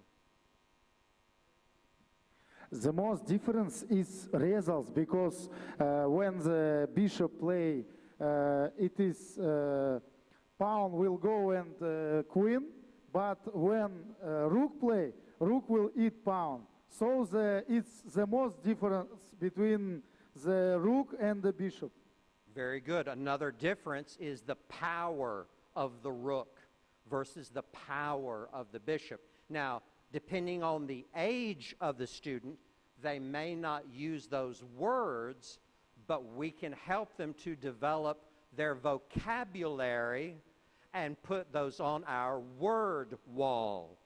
Power, strength. So these are differences. So we're using the game of chess to introduce vocabulary and the idea of how to compare and to contrast different ideas. This is a skill that they must develop. Okay. We're going to talk briefly about narrative structure. This is the idea of a story. Okay, so for this exercise, all of your pieces on the board. All of your pieces on the board. I'll do this very quickly, but this is a listening exercise that also introduces the idea of chess notation. How do we write down our moves?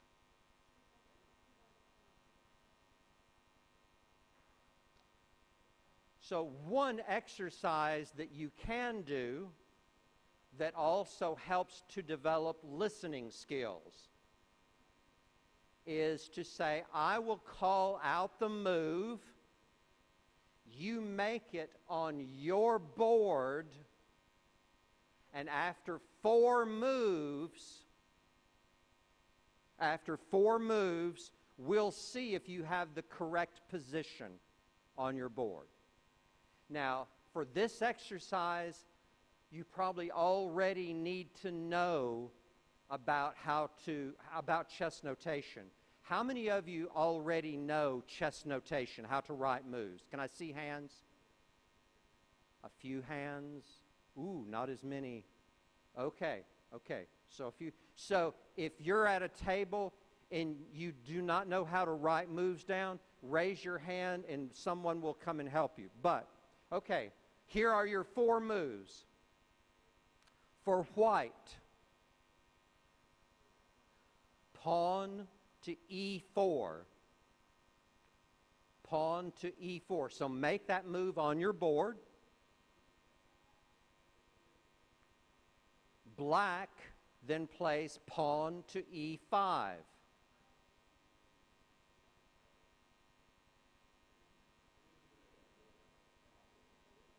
Then white plays knight to f3. Knight to f3. And then black plays knight to c6.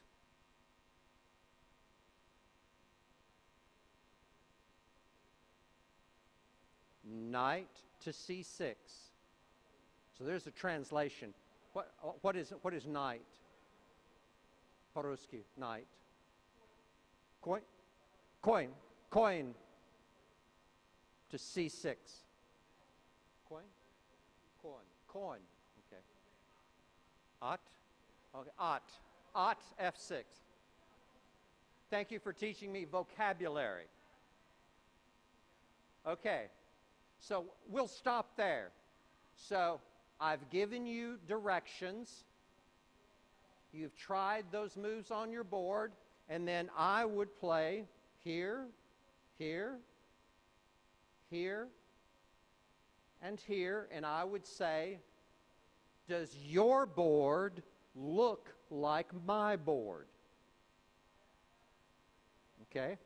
Now, this is an important literacy skill. I did not discover this for a long time. There is a big difference between this board and that board. This is two-dimensional. That board is three-dimensional. And there is a translation process that must take place between two-dimension and three-dimension. So when you teach from this board, you cannot assume that they can translate it to that board correctly to start with. It takes time for them to learn how to translate from two-dimension to three-dimension. That's an important literacy skill that they are developing. Okay, so we have just played. Okay, so now I am going to play a game. So for some of you, you are familiar with a notation sheet. Some of you can read that notation sheet and you already know how the game ended. You can read this notation sheet on the screen. Some of you already know how to read that. That's a literacy skill. You already know how to read it and to visualize in your mind what it would look like on this board. You can do that already. That is a literacy skill because you know certain patterns. So when we are teaching students how to write their moves down, we are teaching them a literacy skill of how to write a new language. It is a symbolic language. It's a record of the game. But it also has literacy applications. Okay, would you like for me to play through this game on this board? Would that help? Okay. So I will replay this game. E4, E5. Pawn in front of the king, up 2 squares. E4, E5. What's the next move for white? Bishop C4. Okay. The next move for black is knight to C6.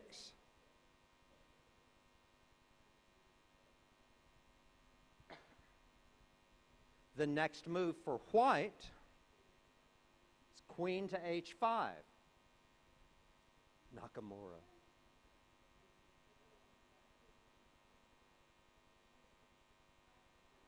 Okay, and then black plays knight to F6. Okay, so if you're reading there, this is what it looks like on the board, and it's white's move.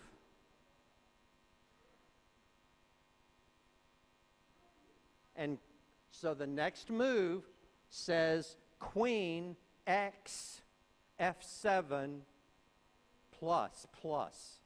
It looks like a hashtag, but it's supposed to be, what does that mean? Queen X F7. What does the X stand for? Capture, that's right. So we're teaching them a symbolic language with representation in the real world. That's a literacy skill. So the queen has delivered, what do we call this? That's checkmate. So checkmate. Check 'em up. Now, when I show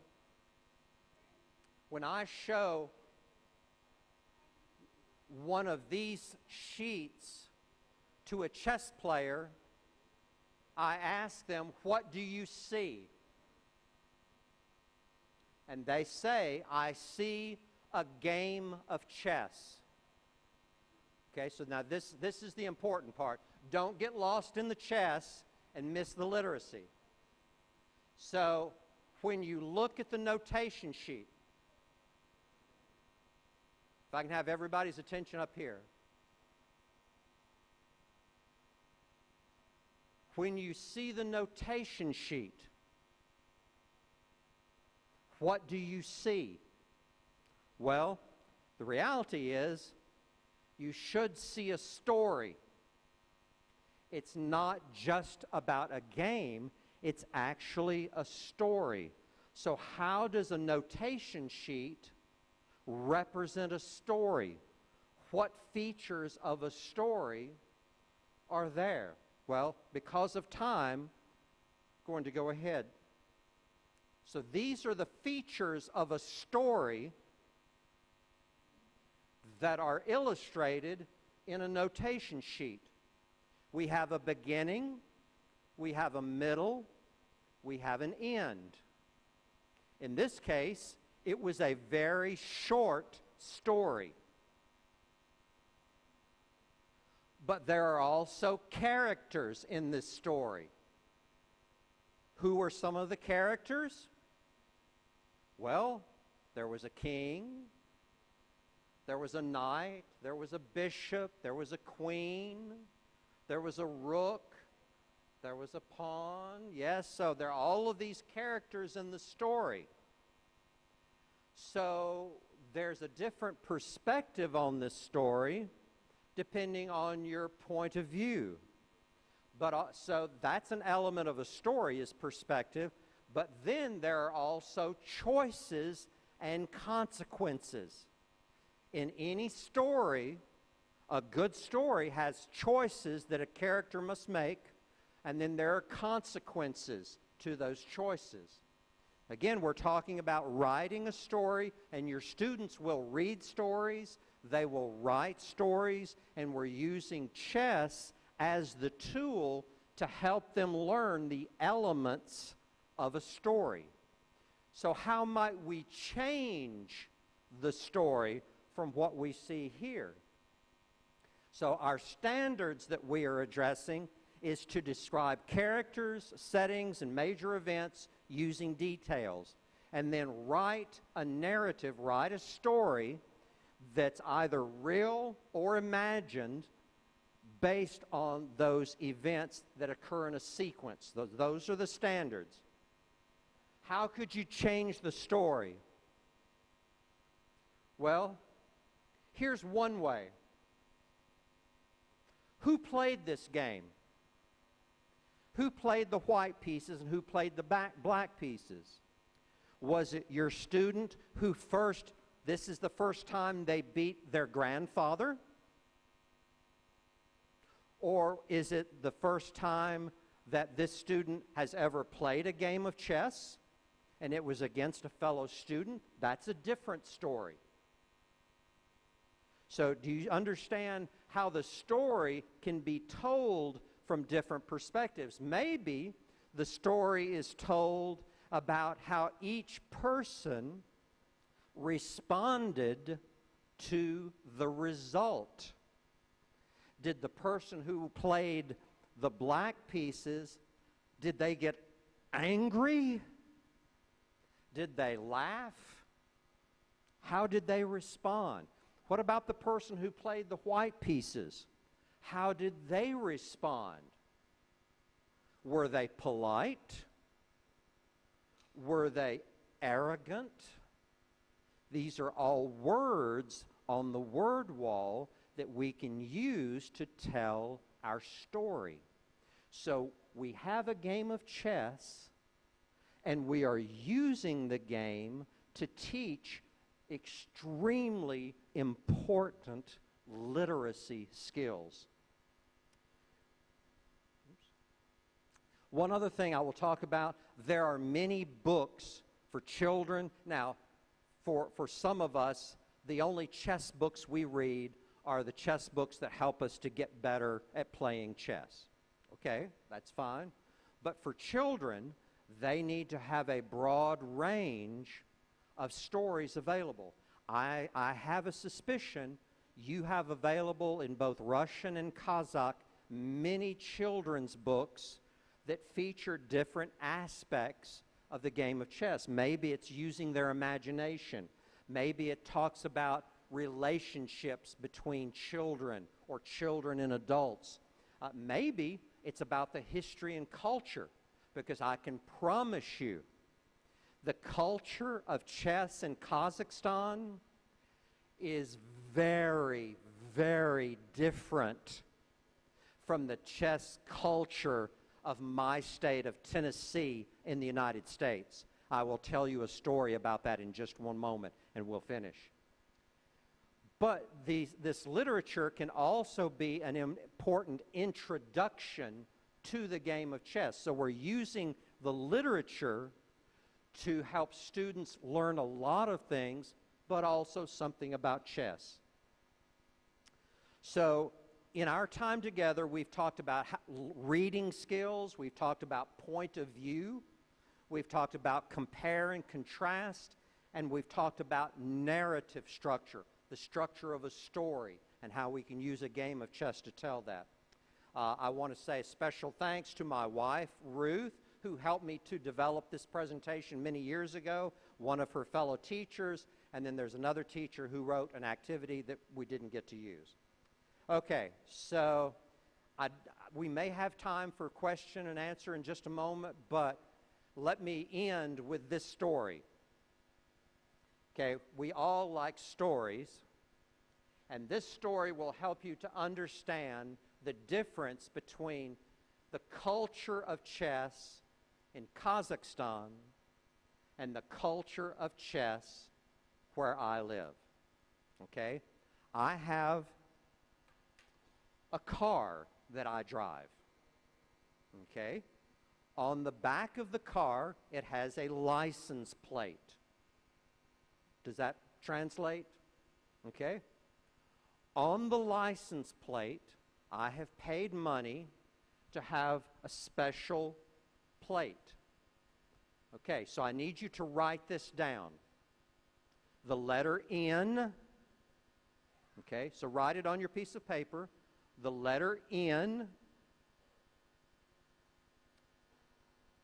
the number 2, now this is all across, all together.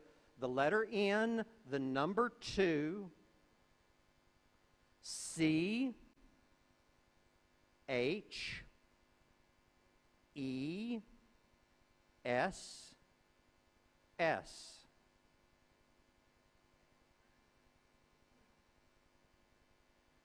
What does it say?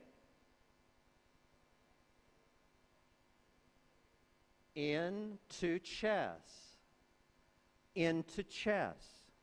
I am into chess. So rather than spelling out I-N-T-O, because on a license plate you can only have so many figures, I have in to chess. Okay. So I go to visit my uncle, and we are having a conversation at the table. And another adult walks in, and I'll need help with translation here. And he says, "Who is into cheese?" You understand the word cheese? Okay. So, chess, cheese. And we say, "I like cheese." He says, "Well, on the car outside, it says into cheese." He has no idea that the word is chess, because chess is not part of his vocabulary. He thinks my license plate says that I like to eat cheese. That's the difference between the culture of chess in Kazakhstan and where I live, that the word itself they wouldn't understand. Okay? So I hope this has been helpful in helping you to realize the connections between chess and teaching important literacy skills. Do we have time for any questions? If not, it's okay. Okay, so we've got time for maybe one or two questions.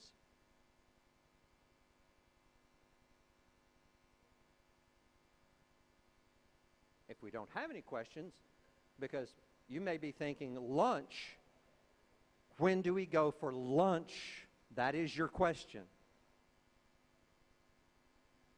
Okay, no questions? Going once? Oh.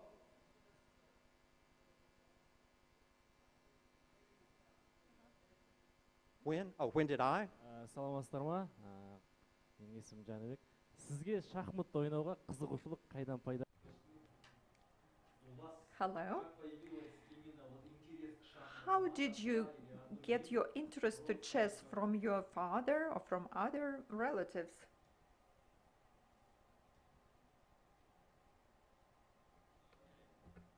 Question. So here is my story. I did not know that the game of chess existed until I was 14 years old. Is that 14? 14. I was 14 before I knew that chess existed. No one I knew played chess. They'd never heard of the game. I was turning the pages of a dictionary because that was all the entertainment that I had. I grew up in a very rural setting. We talked about neighbors and how many kilometers away they were, how many miles away. I lived in a very isolated area. No one had ever heard of chess. So I'm looking at this dictionary and I see a picture of a chessboard. And I became interested. And I had a friend who lived down the road who had a big box of games. And I knew he didn't play chess at all. So I borrowed his chess set and I taught myself how to play. And then I began playing chess against other students in high school. That's how I got started. So I must tell you this. So when I learned how to play chess, it was just before Bobby Fischer won the world championship. Okay? So when Bobby Fischer won the world championship, everybody in America, ooh, chess, chess. We don't know what it is, but yes, an American won something. So, but I'm excited. Now, I am in my last year of high school, and I am in advanced English class. And every time the teacher would give us an assignment to write, my first thought, how can I put chess into this? How can I write about chess? So I would write about chess every chance that I got. And my teacher became very upset that I was doing this. And I never forget, she walked up to me one day and she said, Jerry, can you make a living playing chess? No. You need to forget about chess. This was my high school teacher telling me, don't think about chess again. Don't write about it. no understanding at all of the skills that I was gaining because I was playing chess. And it was not until many years later that I understood all of the skills that I was gaining from learning how to play chess. And then it was many years later that I began to think, maybe we should use chess as an educational tool. So that's part of my journey. So, thank you very much. You guys are great. I must tell you that I am so encouraged because, again, I live in a place where they can barely spell the word chess. They certainly have no interest in it. And to see all of you here and your passion and your commitment, not just for chess, but for education, that is an encouragement to me. And I promise you that when I go to other countries, and I do, next week I will be in Honduras, and then I will be in North Macedonia and Budapest, Hungary, I will be talking about you in a good way. Okay? Okay, thank you so much. Yeah, thank you, Jerry. Уважаемые коллеги, так. Dear colleagues, now we are going to have a 15-minute break, and then we'll continue with another master class from Marta Amiga Vilauta. And please have a break and come back. Thank you.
Okay, it's an example. Maybe you are playing, but don't worry.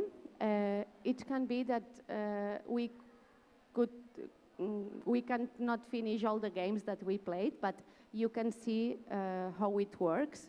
And then, of course, at school, you have maybe 30 minutes to do an activity, but here it's not the same. Then, other activity that I want to explain you is the unknown pieces. This is a game who used to play with children, for example, 10 years old, 10, 11, 12, and it's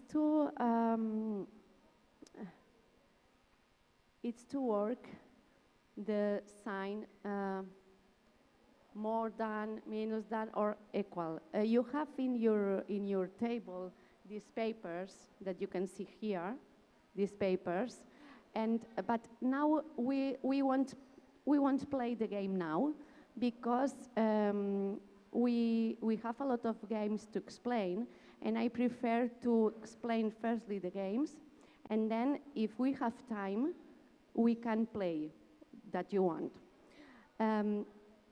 You need to play a normal chess game, and with your pieces in the normal position, start position.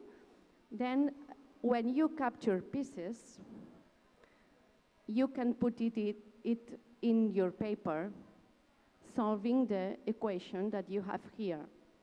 For example, you need to put here in this space some pieces that the value that they have was minus than 3 pounds. I don't know if all of you know the value of the chess pieces. Can you hand up? Who knows it? The value of the pieces? Yes? Then you can win the game in 2 ways. Doing checkmate. If you do checkmate to opponent, you win. But you can win if you achieve to complete the 3 incognites, the 3 lines that you have in your paper. Then children, what are doing in this activity? They are doing arithmetical operations mentally. They are calculating which is the value. If I add this piece to this value, if it's okay or not. They are practicing the signs that that they are learning, and they are playing chess. Then we can combine maths and chess in this activity. In our program, we try to do variety in the approach to activities. For example, in a lot of books that you can find, sometimes if they want to work the checkmate positions, you can see the same kind of exercises. For example, a chess diagram with a position, and they asking you if you can find checkmate in 1 move, or checkmate in 2, or checkmate in 3 moves. But it's a diagram with a fixed position, and you need to say how to do the checkmate. You can work the checkmate in different ways. For example, you can give children some pieces, for example, in this case, 2 rooks and 2 kings, and say, now you need to put in the chessboard a position that was checkmate with these pieces. How you can do it? And the solutions that they have, there will be different. We can have in the same class different positions with these pieces doing checkmate. Usually, if you need to invent a position with a checkmate in the chessboard, in this case, which is the king who are in checkmate?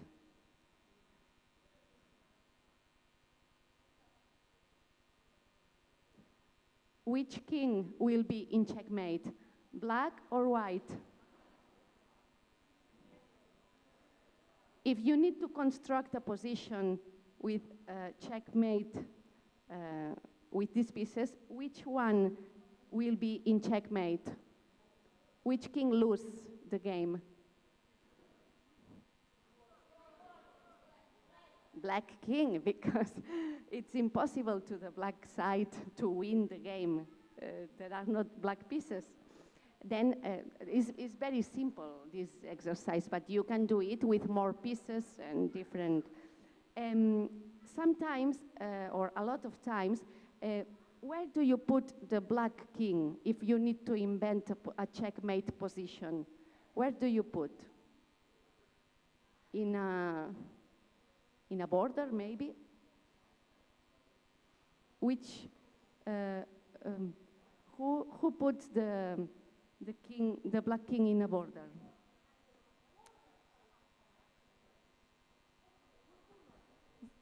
There's an answer. Corner, maybe. Надо короля поставить в угол. То есть король должен быть в углу. Тогда ему будет шахмат. Ему некуда деваться. If you want to put the black king in a checkmate position, you need to put it in a corner. In a corner, yes. Children, a lot of times, children put the king in a border because it's easier to do checkmate with the king in a border. You can put your rooks here. This is check. This is doing the line that he cannot go there. Then this is checkmate. And the white king, where can I put it? In a lot of places. Here, here, here. Not here. But it's very usual that children or teachers who are learning to play chess invent this kind of positions to the king in a border. Sorry, like this.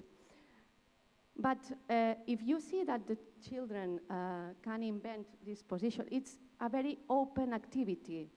It's not like a chessboard photo that have only one solution. In it kind of exercises, you have a lot of solutions. And a lot of children can say the solution and it will be okay. And then if you say that it's okay for them, you can propose, oh, very good. Can you try to do checkmate with the king in the middle of the chessboard? What do you think? Is possible or not? With the same pieces, 2 rooks and the white king.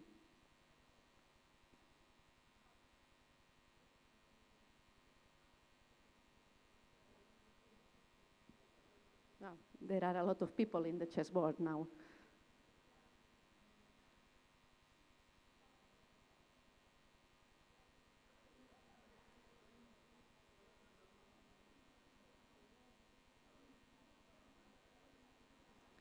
Somebody wants to say? Wow. Можно поставить, я думаю, если вот, например, одну ладью сверху, да, поставить одну линию перекрывает ладья, вторая ладья перекроет дорогу снизу, да, например. И тогда, если король будет ближе к границе, да, тогда вторым королем можно ему поставить мат шах или мат, да.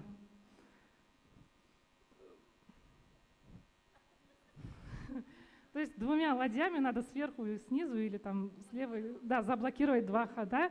И вот этим вторым королем белым нужно, в общем, очень бежать к стене. May she show on the board? Yes? Right, подойдет.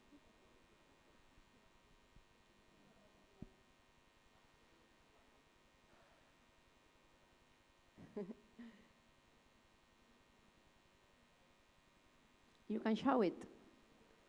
Is that I do with my pupils. They came. No, but not in the border. In the middle of the in the middle. Huh?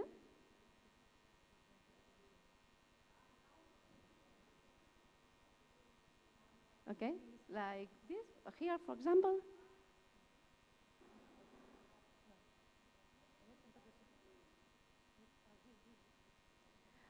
Now, no, it's very good. It's a very good example because it happens in the classroom with pupil. If you can you put here? No. Yeah, can you see? It happens because sometimes you are asking for a checkmate position, and children makes position like this. Okay, we will check it. Which piece is doing check to the king? This rook? Not. And the other rook? Oh. There is no piece doing check. Then it's not possible to be checkmate. Don't worry. What we can do to do? If we need to do a checkmate, we need a piece that are doing checkmate. Can you say the square when or which is your play? Разрешите подойти и показать? Could she also yes. come and show?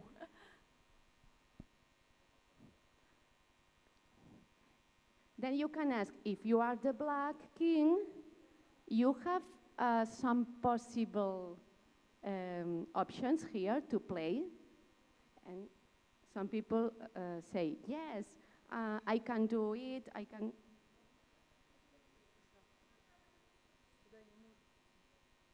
Okay. Okay. This is a checkmate position. You need, very good. You need a rook who are doing check.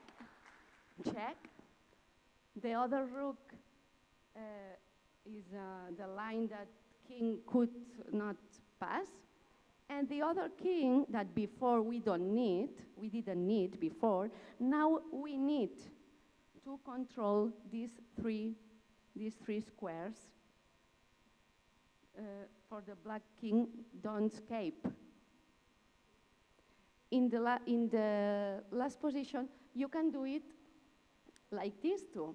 But it's a very interesting position because how did arrive here this rook?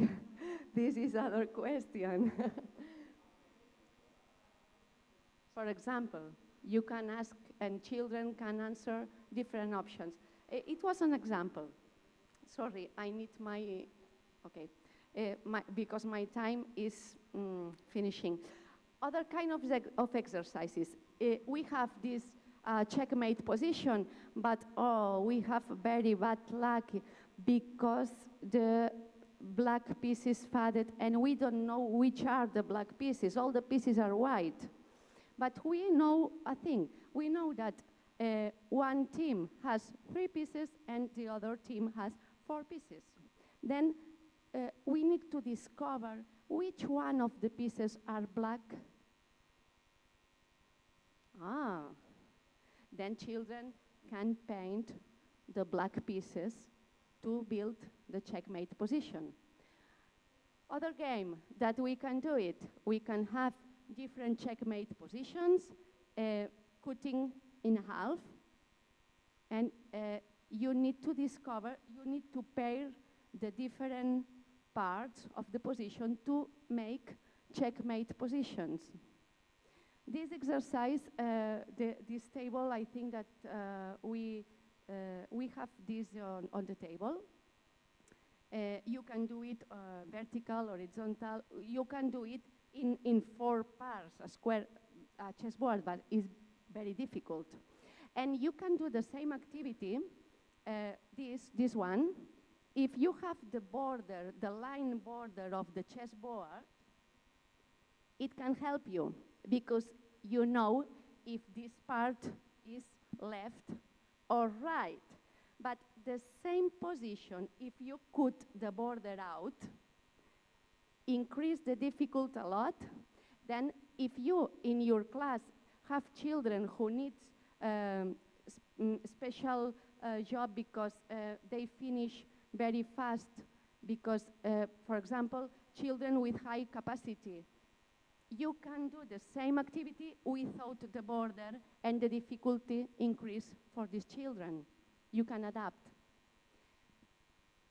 Then there are other exercises, for example, working fractions. You have different pieces of different, for example, this is the piece, the big piece, and in the chessboard you spread small pieces, quarters, 80 part or a half part that you want. Then they need to capture the pieces with, for example, a queen or a king, the piece that you are explaining in this moment, and finish the player who complete firstly the big piece with the small pieces. Then they need to calculate if it's more convenient for them to capture one or other piece.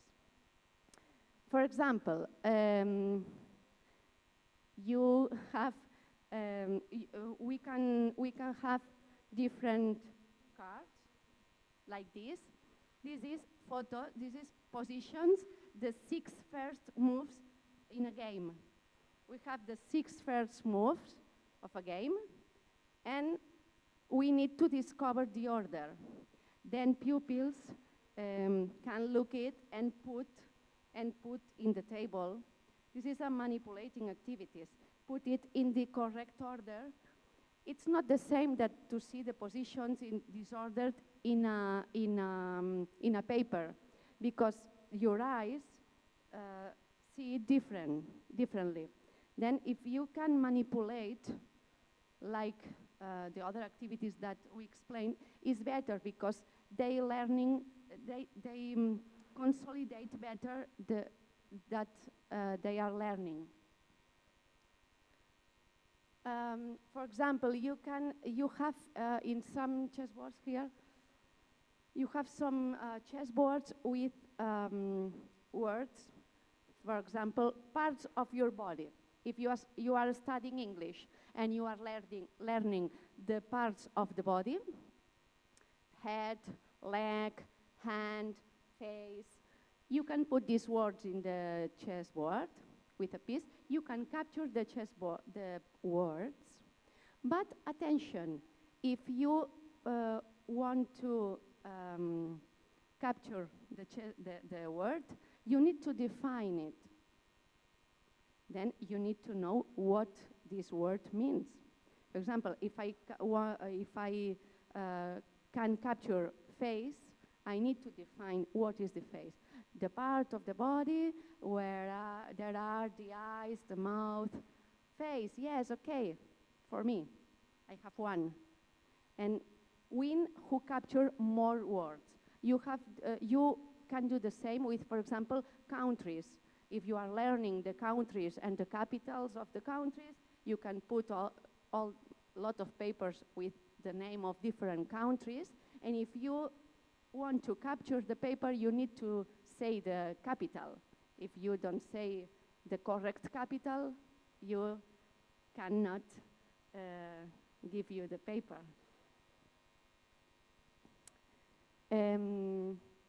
Capture some elements, in this case, color pieces, in a specific order.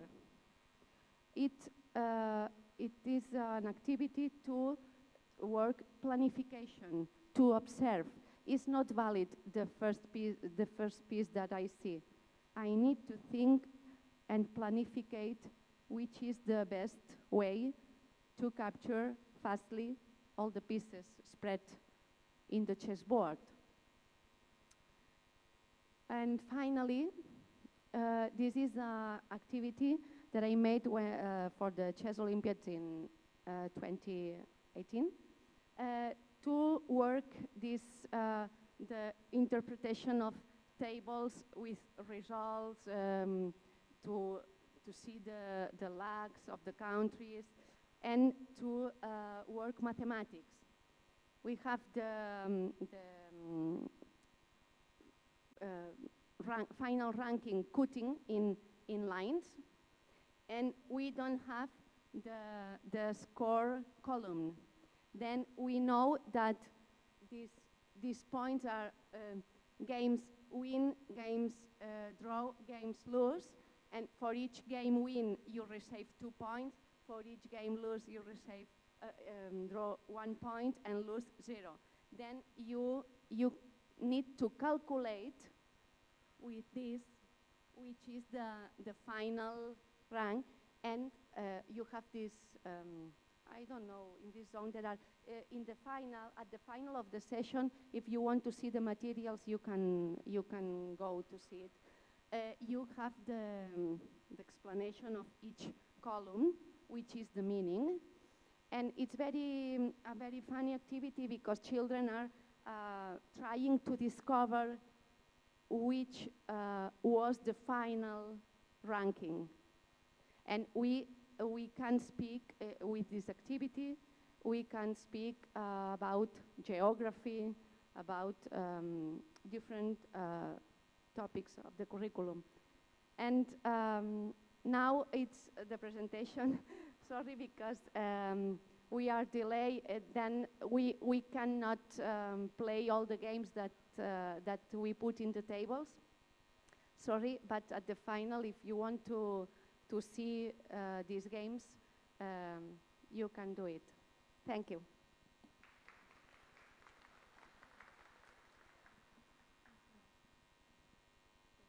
Thank you, Marta. It was really useful training, I think. But it was shortened. Sorry for that. Спасибо, да, Марте. Сейчас у вас на столах вы... Marta, thank you very much. And you can also see how these games look like at other tables. Now we are going to have another presentation. And while we are preparing for the next presentation, let me present the speaker. This is Roman Grozikin, who is the marketing director of Chess Legends, and he will present the tool chess class that will be useful for teachers in teaching chess. While he is getting ready, let me give you a few announcements.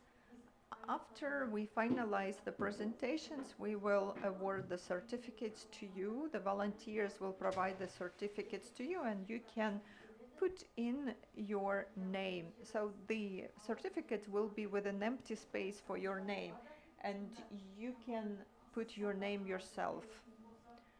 And if you need to put a stamp in your travel documents, you can do it downstairs. We will have a colleague who will help you.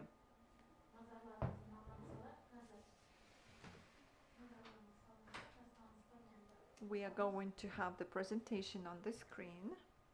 Just give us a second.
Greetings, my name is Raman, and yesterday somebody already remembered me from yesterday, and I have good news for you.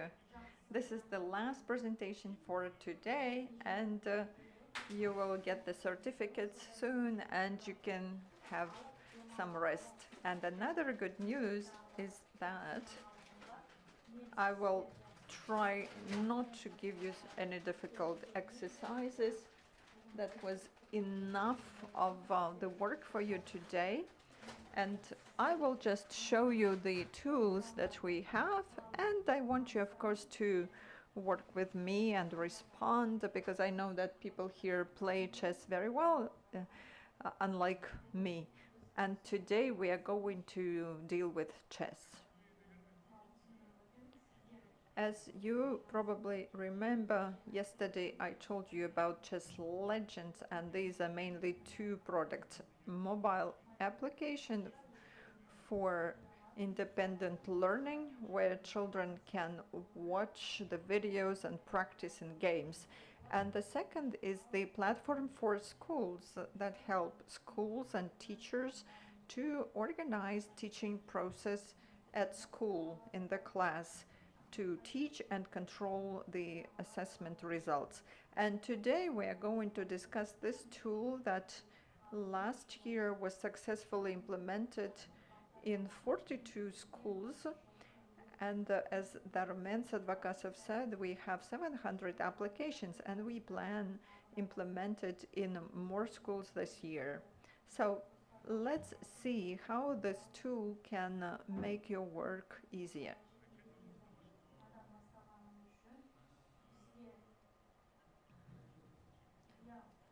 We have a website, and you can read about it and learn about this product. When a school applies, we create a administrative specialist who will see all the lists, all the classes, and will control all the results. And he should add the trainers.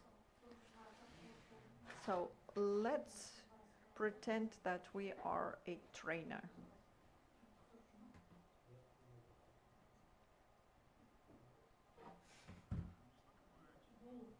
What is a chess class? Chess class is a platform that helps to organize teaching at school.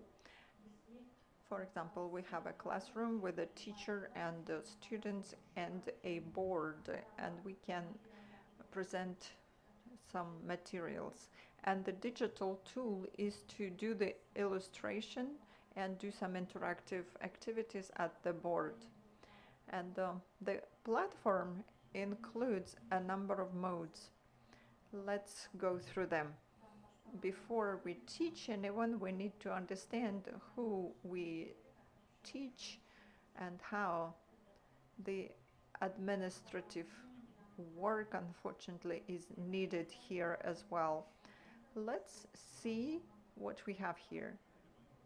We can add a group, and a group will be a class. Let's give a name, class 2B. We can have content in Russian, Kazakh, or English. I can put Kazakh, then it will be hard for me to explain to you in Kazakh. So let me use the Russian language here, but you can change it anytime.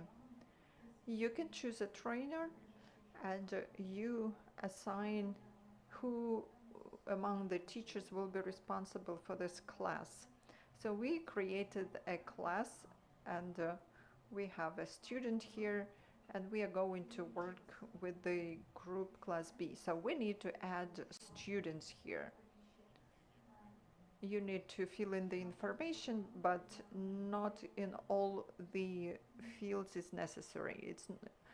So just need to add a name, for example, Carl Magnusson, a rising star. We can skip some of the boxes, and the date, the birth date it's necessary to include it because it gives access to children, and there will be a password provided to you, and the password will be generated by using your date of birth. And the password will come at your email. So let's put here that it's a test. Phone is not necessary to add. So we added a student.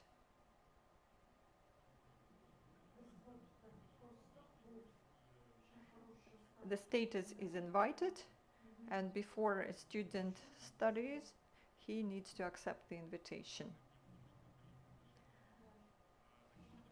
The invitation will be sent at his email or at his parents' email. If there are difficulties with email, he can enter, as a student, can enter the website and put the email as login. And what was our password? The password was the date of birth. Date of birth, 20/05/2000. Here it is. So we changed the password. We understand that it's not safe when you put your date of birth as a password. So maybe we'll just use a simple password QWERTY123. That's very safe, right? And now we need to use the new password to enter the platform, just to make sure we remember the password. So finally the student entered, and so the message here that the QWERTY123 is not a safe password. Yes, of course, we know. Okay, now we can work with this student. We have a few cases that, a few objectives that the teacher resolves. First of all, that's the activity at classroom. Our objective is to get ready for a class. And as I said, we have two categories of teachers. Teachers who work with primary school children and who do not play chess or just started playing chess. And we also have professional players who work with advanced students. And here I have an interface for professional teachers. It means that all the lessons are available. I can take any lesson at any topic at any level and use it in my teaching. And if teachers are novices and we teach children from scratch, it will look a different one, like topic 1 is accessible, topic 2, 3, etc. are not accessible. When we finish first topic, a new topic will open up for us. But when I'm a professional teacher, I can open any class and get ready. So this is the rating, and this is like a game, but we should understand that there can be a 0 rating or very advanced rating. So let's use like level 2 rating and choose any of these topics. Which one would you like to review now? The value of a piece, for example, or double attack. Then here is the topic. There is a video lesson for continuing students. They can watch it. This is Darmen Sadvakasov, who is one of our lecturers. If we chose a starting level, beginners, there would be a different lecture. We also have a small series, 30 episodes for a film, it's called Chess Kingdom. And we give information about the figures, king and queen, etc. But let's get back to the double attack. And apart from the video, we have the tasks, about 50 on every topic. And some of these topics can be presented in the classroom, others can be given as a homework. Lots of homework here. Why do we need so many tasks?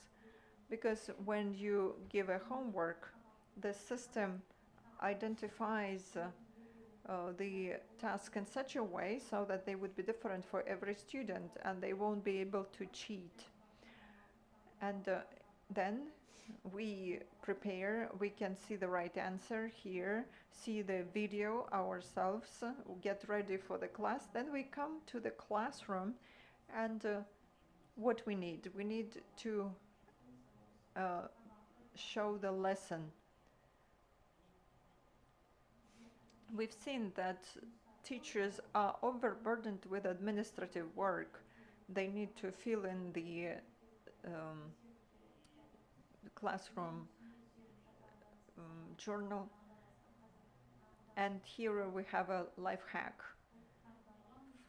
So we can select a topic. 2B class is an advanced class. Oh no, it's a beginner class. Okay, let's see it here.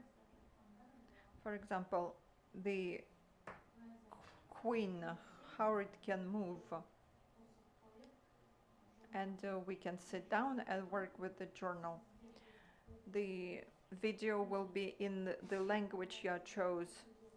We have all the videos in English, Russian, Kazakh, of course.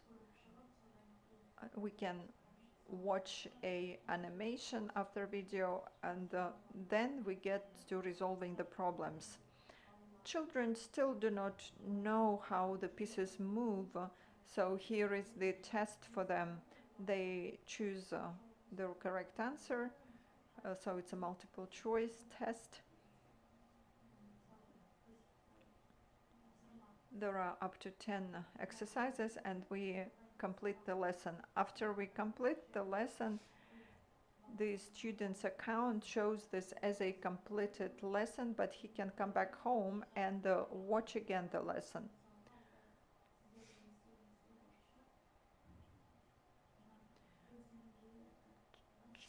Then advanced students, they have more exercises. They can move the pieces.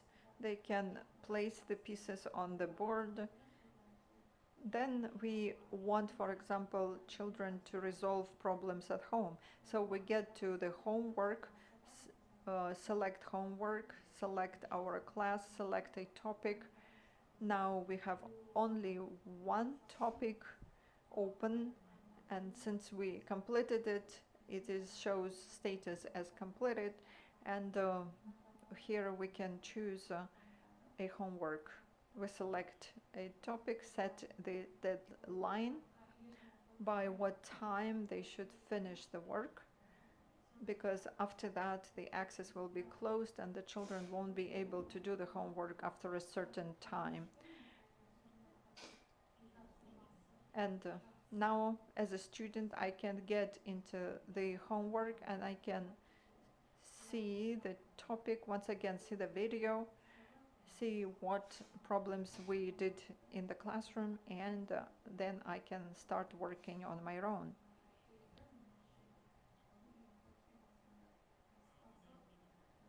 We let children make their mistakes.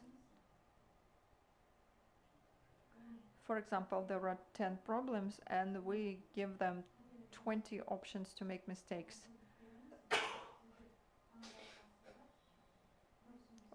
So, for example, you chose wrong and the wrong answer will be red one. Before I submit the homework, I can get back. I can get back. After I finish all the 10, I can get back and change the wrong answers. And I have 20 attempts like this. So let's quickly fill in the test. I want to show you how it works. Maybe some of the answers will be right. green ones.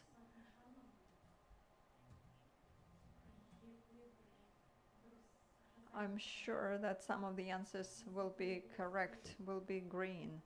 I hope so. Oh yeah, here it is.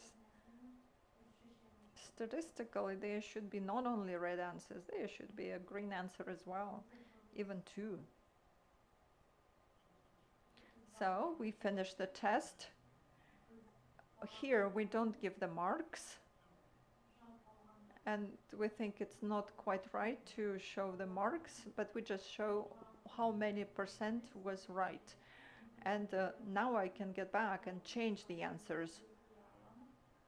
And there are exercises, so I can get back and change the moves as well.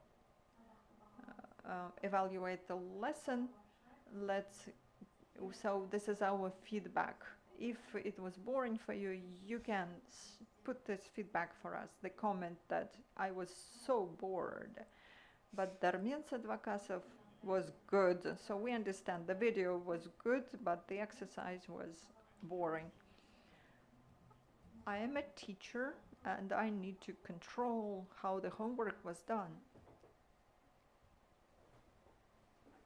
I have created the homework before, so now I can see the results.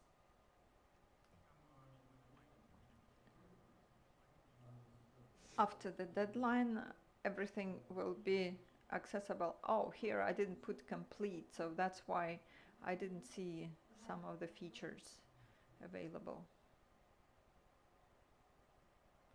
Okay, complete. Going out. Good. So here at teacher's board, I will see that it should be available. Oh, it's a wrong class.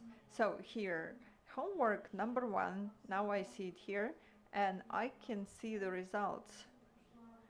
Completed 30%. A student, probably some of them didn't finish, but here is the completed one, and I understand what difficulties students have, and I can go deeper. I can get deeper to see what specific issues the student had, on what questions he had difficulties, he or she. Do I have any time left?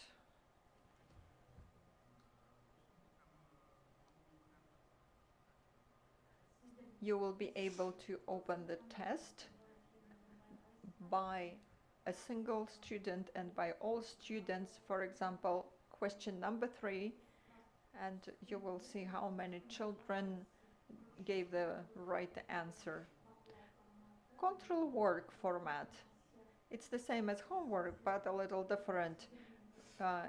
We, for example, studied 4 topics during a month, and you can create a control work consisting of several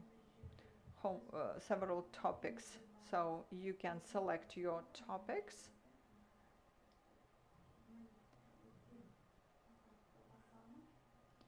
I select those topics that I want to combine out of the library, and the system will create the control work, will create the exercises and test questions, problems, and so that's what you can do to give to your students. There are also some more advanced tools. You can work with a game. Maybe you don't have enough physical boards in the classroom, so you can use it on the screen. You can play here, and you can analyze the game through Stockfish. You can get some exercises from your homework and find the best solutions. So that was the functions available for teachers. This is the key features. You can get ready for a class. You can use this tool to do your class in the classroom. You can give them homework and you can review. And advanced teachers, what they request, they request to have their own library of problems. They want to have their problems in their folder, and that's what we are going to add in future. Also, online classes are necessary, and we are now working on that.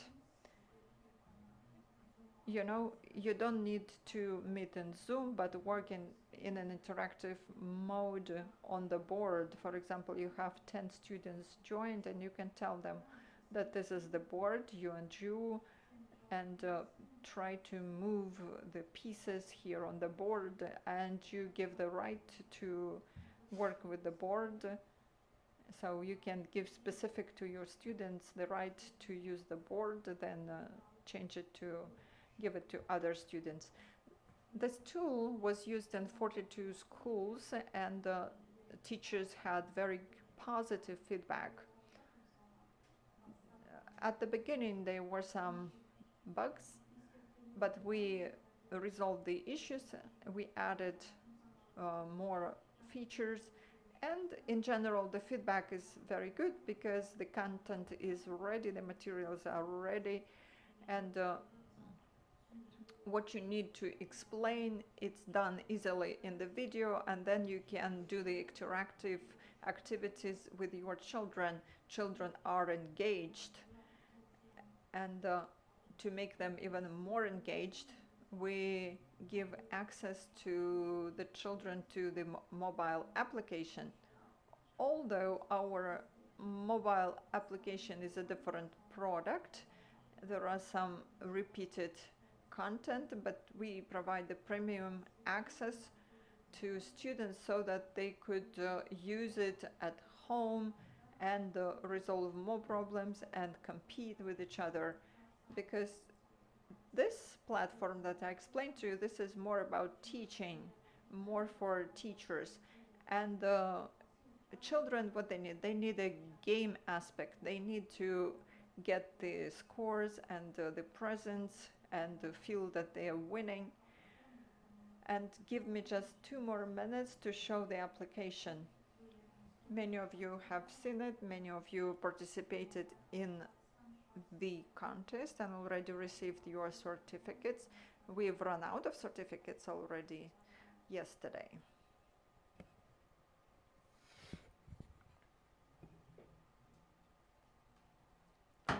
This is what you are not gonna like.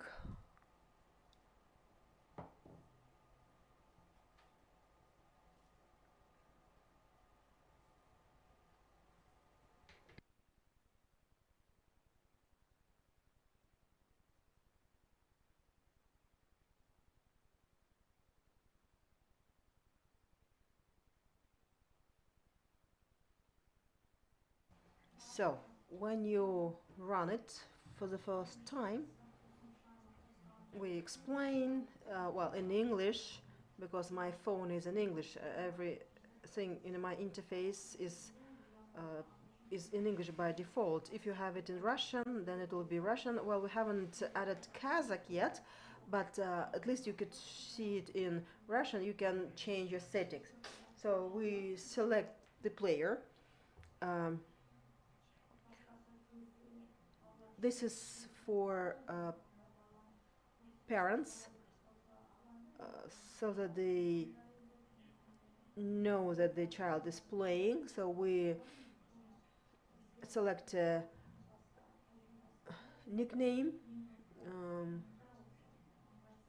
and in order to avoid access to unpleasant content, sometimes some dirty players put some dirty words, and this is then reflected in the screen.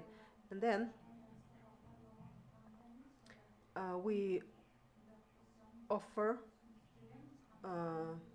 options like free or premium account, to have more benefits, and the cost would be 3 times less than having a like physical trainer. So we have a main page where we have the highlights. Let me change the language to Russian. We see a map, our training, and we go step by step, and we can see videos, animation. We have a lot of exercises. We will not do it now, otherwise it will take too long. If you are interested in watching a video, you can go there, but they are locked, and as you go on the map, this would get unlocked. You can watch classes, you can choose the authors, you can use filters, ranking you're playing at. Then, apart from going step by step on the map, you can improve your skills. You can see educational ranking. When you improve, when you progress, then your rectangular will increase. If you have tactics, capitalization, middle game, end game, this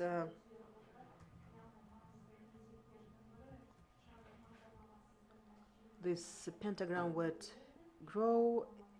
There is a pre-recorded content depending what level you have chosen as a registration stage, and then some of the games would be highlighted in terms of the difficulty level, and this is how we try to encourage you to stay, because if you lose, you get discouraged, and then you quit playing. So it is important to keep going, to improve your skills and see your progress, depending on Puzzle Rush regime, brainstorming, classical 5 minutes, and then you can see 5-minute game with a lot of tasks. I don't have any history for now, but you can see then history, which shows which of the games were accurately resolved, how long it took you, what is the global ranking, because our application is used in 116 countries, and you can see which countries are doing the best. You have competition with Kaisa bot, or it could be a random opponent, or you can invite your friend, your neighbor, and play together with different phones, or sitting just in front of each other on the same phone. So it is a part of a practice that we focused on. But initially it started with the educational part, and of course we need to keep improving. Sometimes users can quit and go to another platform, but we thought that it would be good that you can see both your educational and playing ranking. So you can change the figures, change boards, phone background, you can change your avatar icon, everything you need to, make yourself visible, because sometimes it's difficult for children to get into the educational part of a game. Okay, if you're interested in this software, in this platform, you can reach me, you can make a request. We can also work with private schools, apart from public schools, which are applying currently. We receive requests from individual trainers. Initially, we produced a product for schools, not for individual trainers, and we don't have this functionality so far. But if you leave a request, we will connect you to the software. It's easy to play, download it, get better, and play chess. Thank you so much, Roman, for a very interesting presentation. Well, with that, we conclude our conference. We thank you for participation. Please leave all the handouts here. Envelopes, figures, boards, textbooks. Leave them on the table. Please give back the earphones and please sign the business documents, business travel documents. Have a good academic year.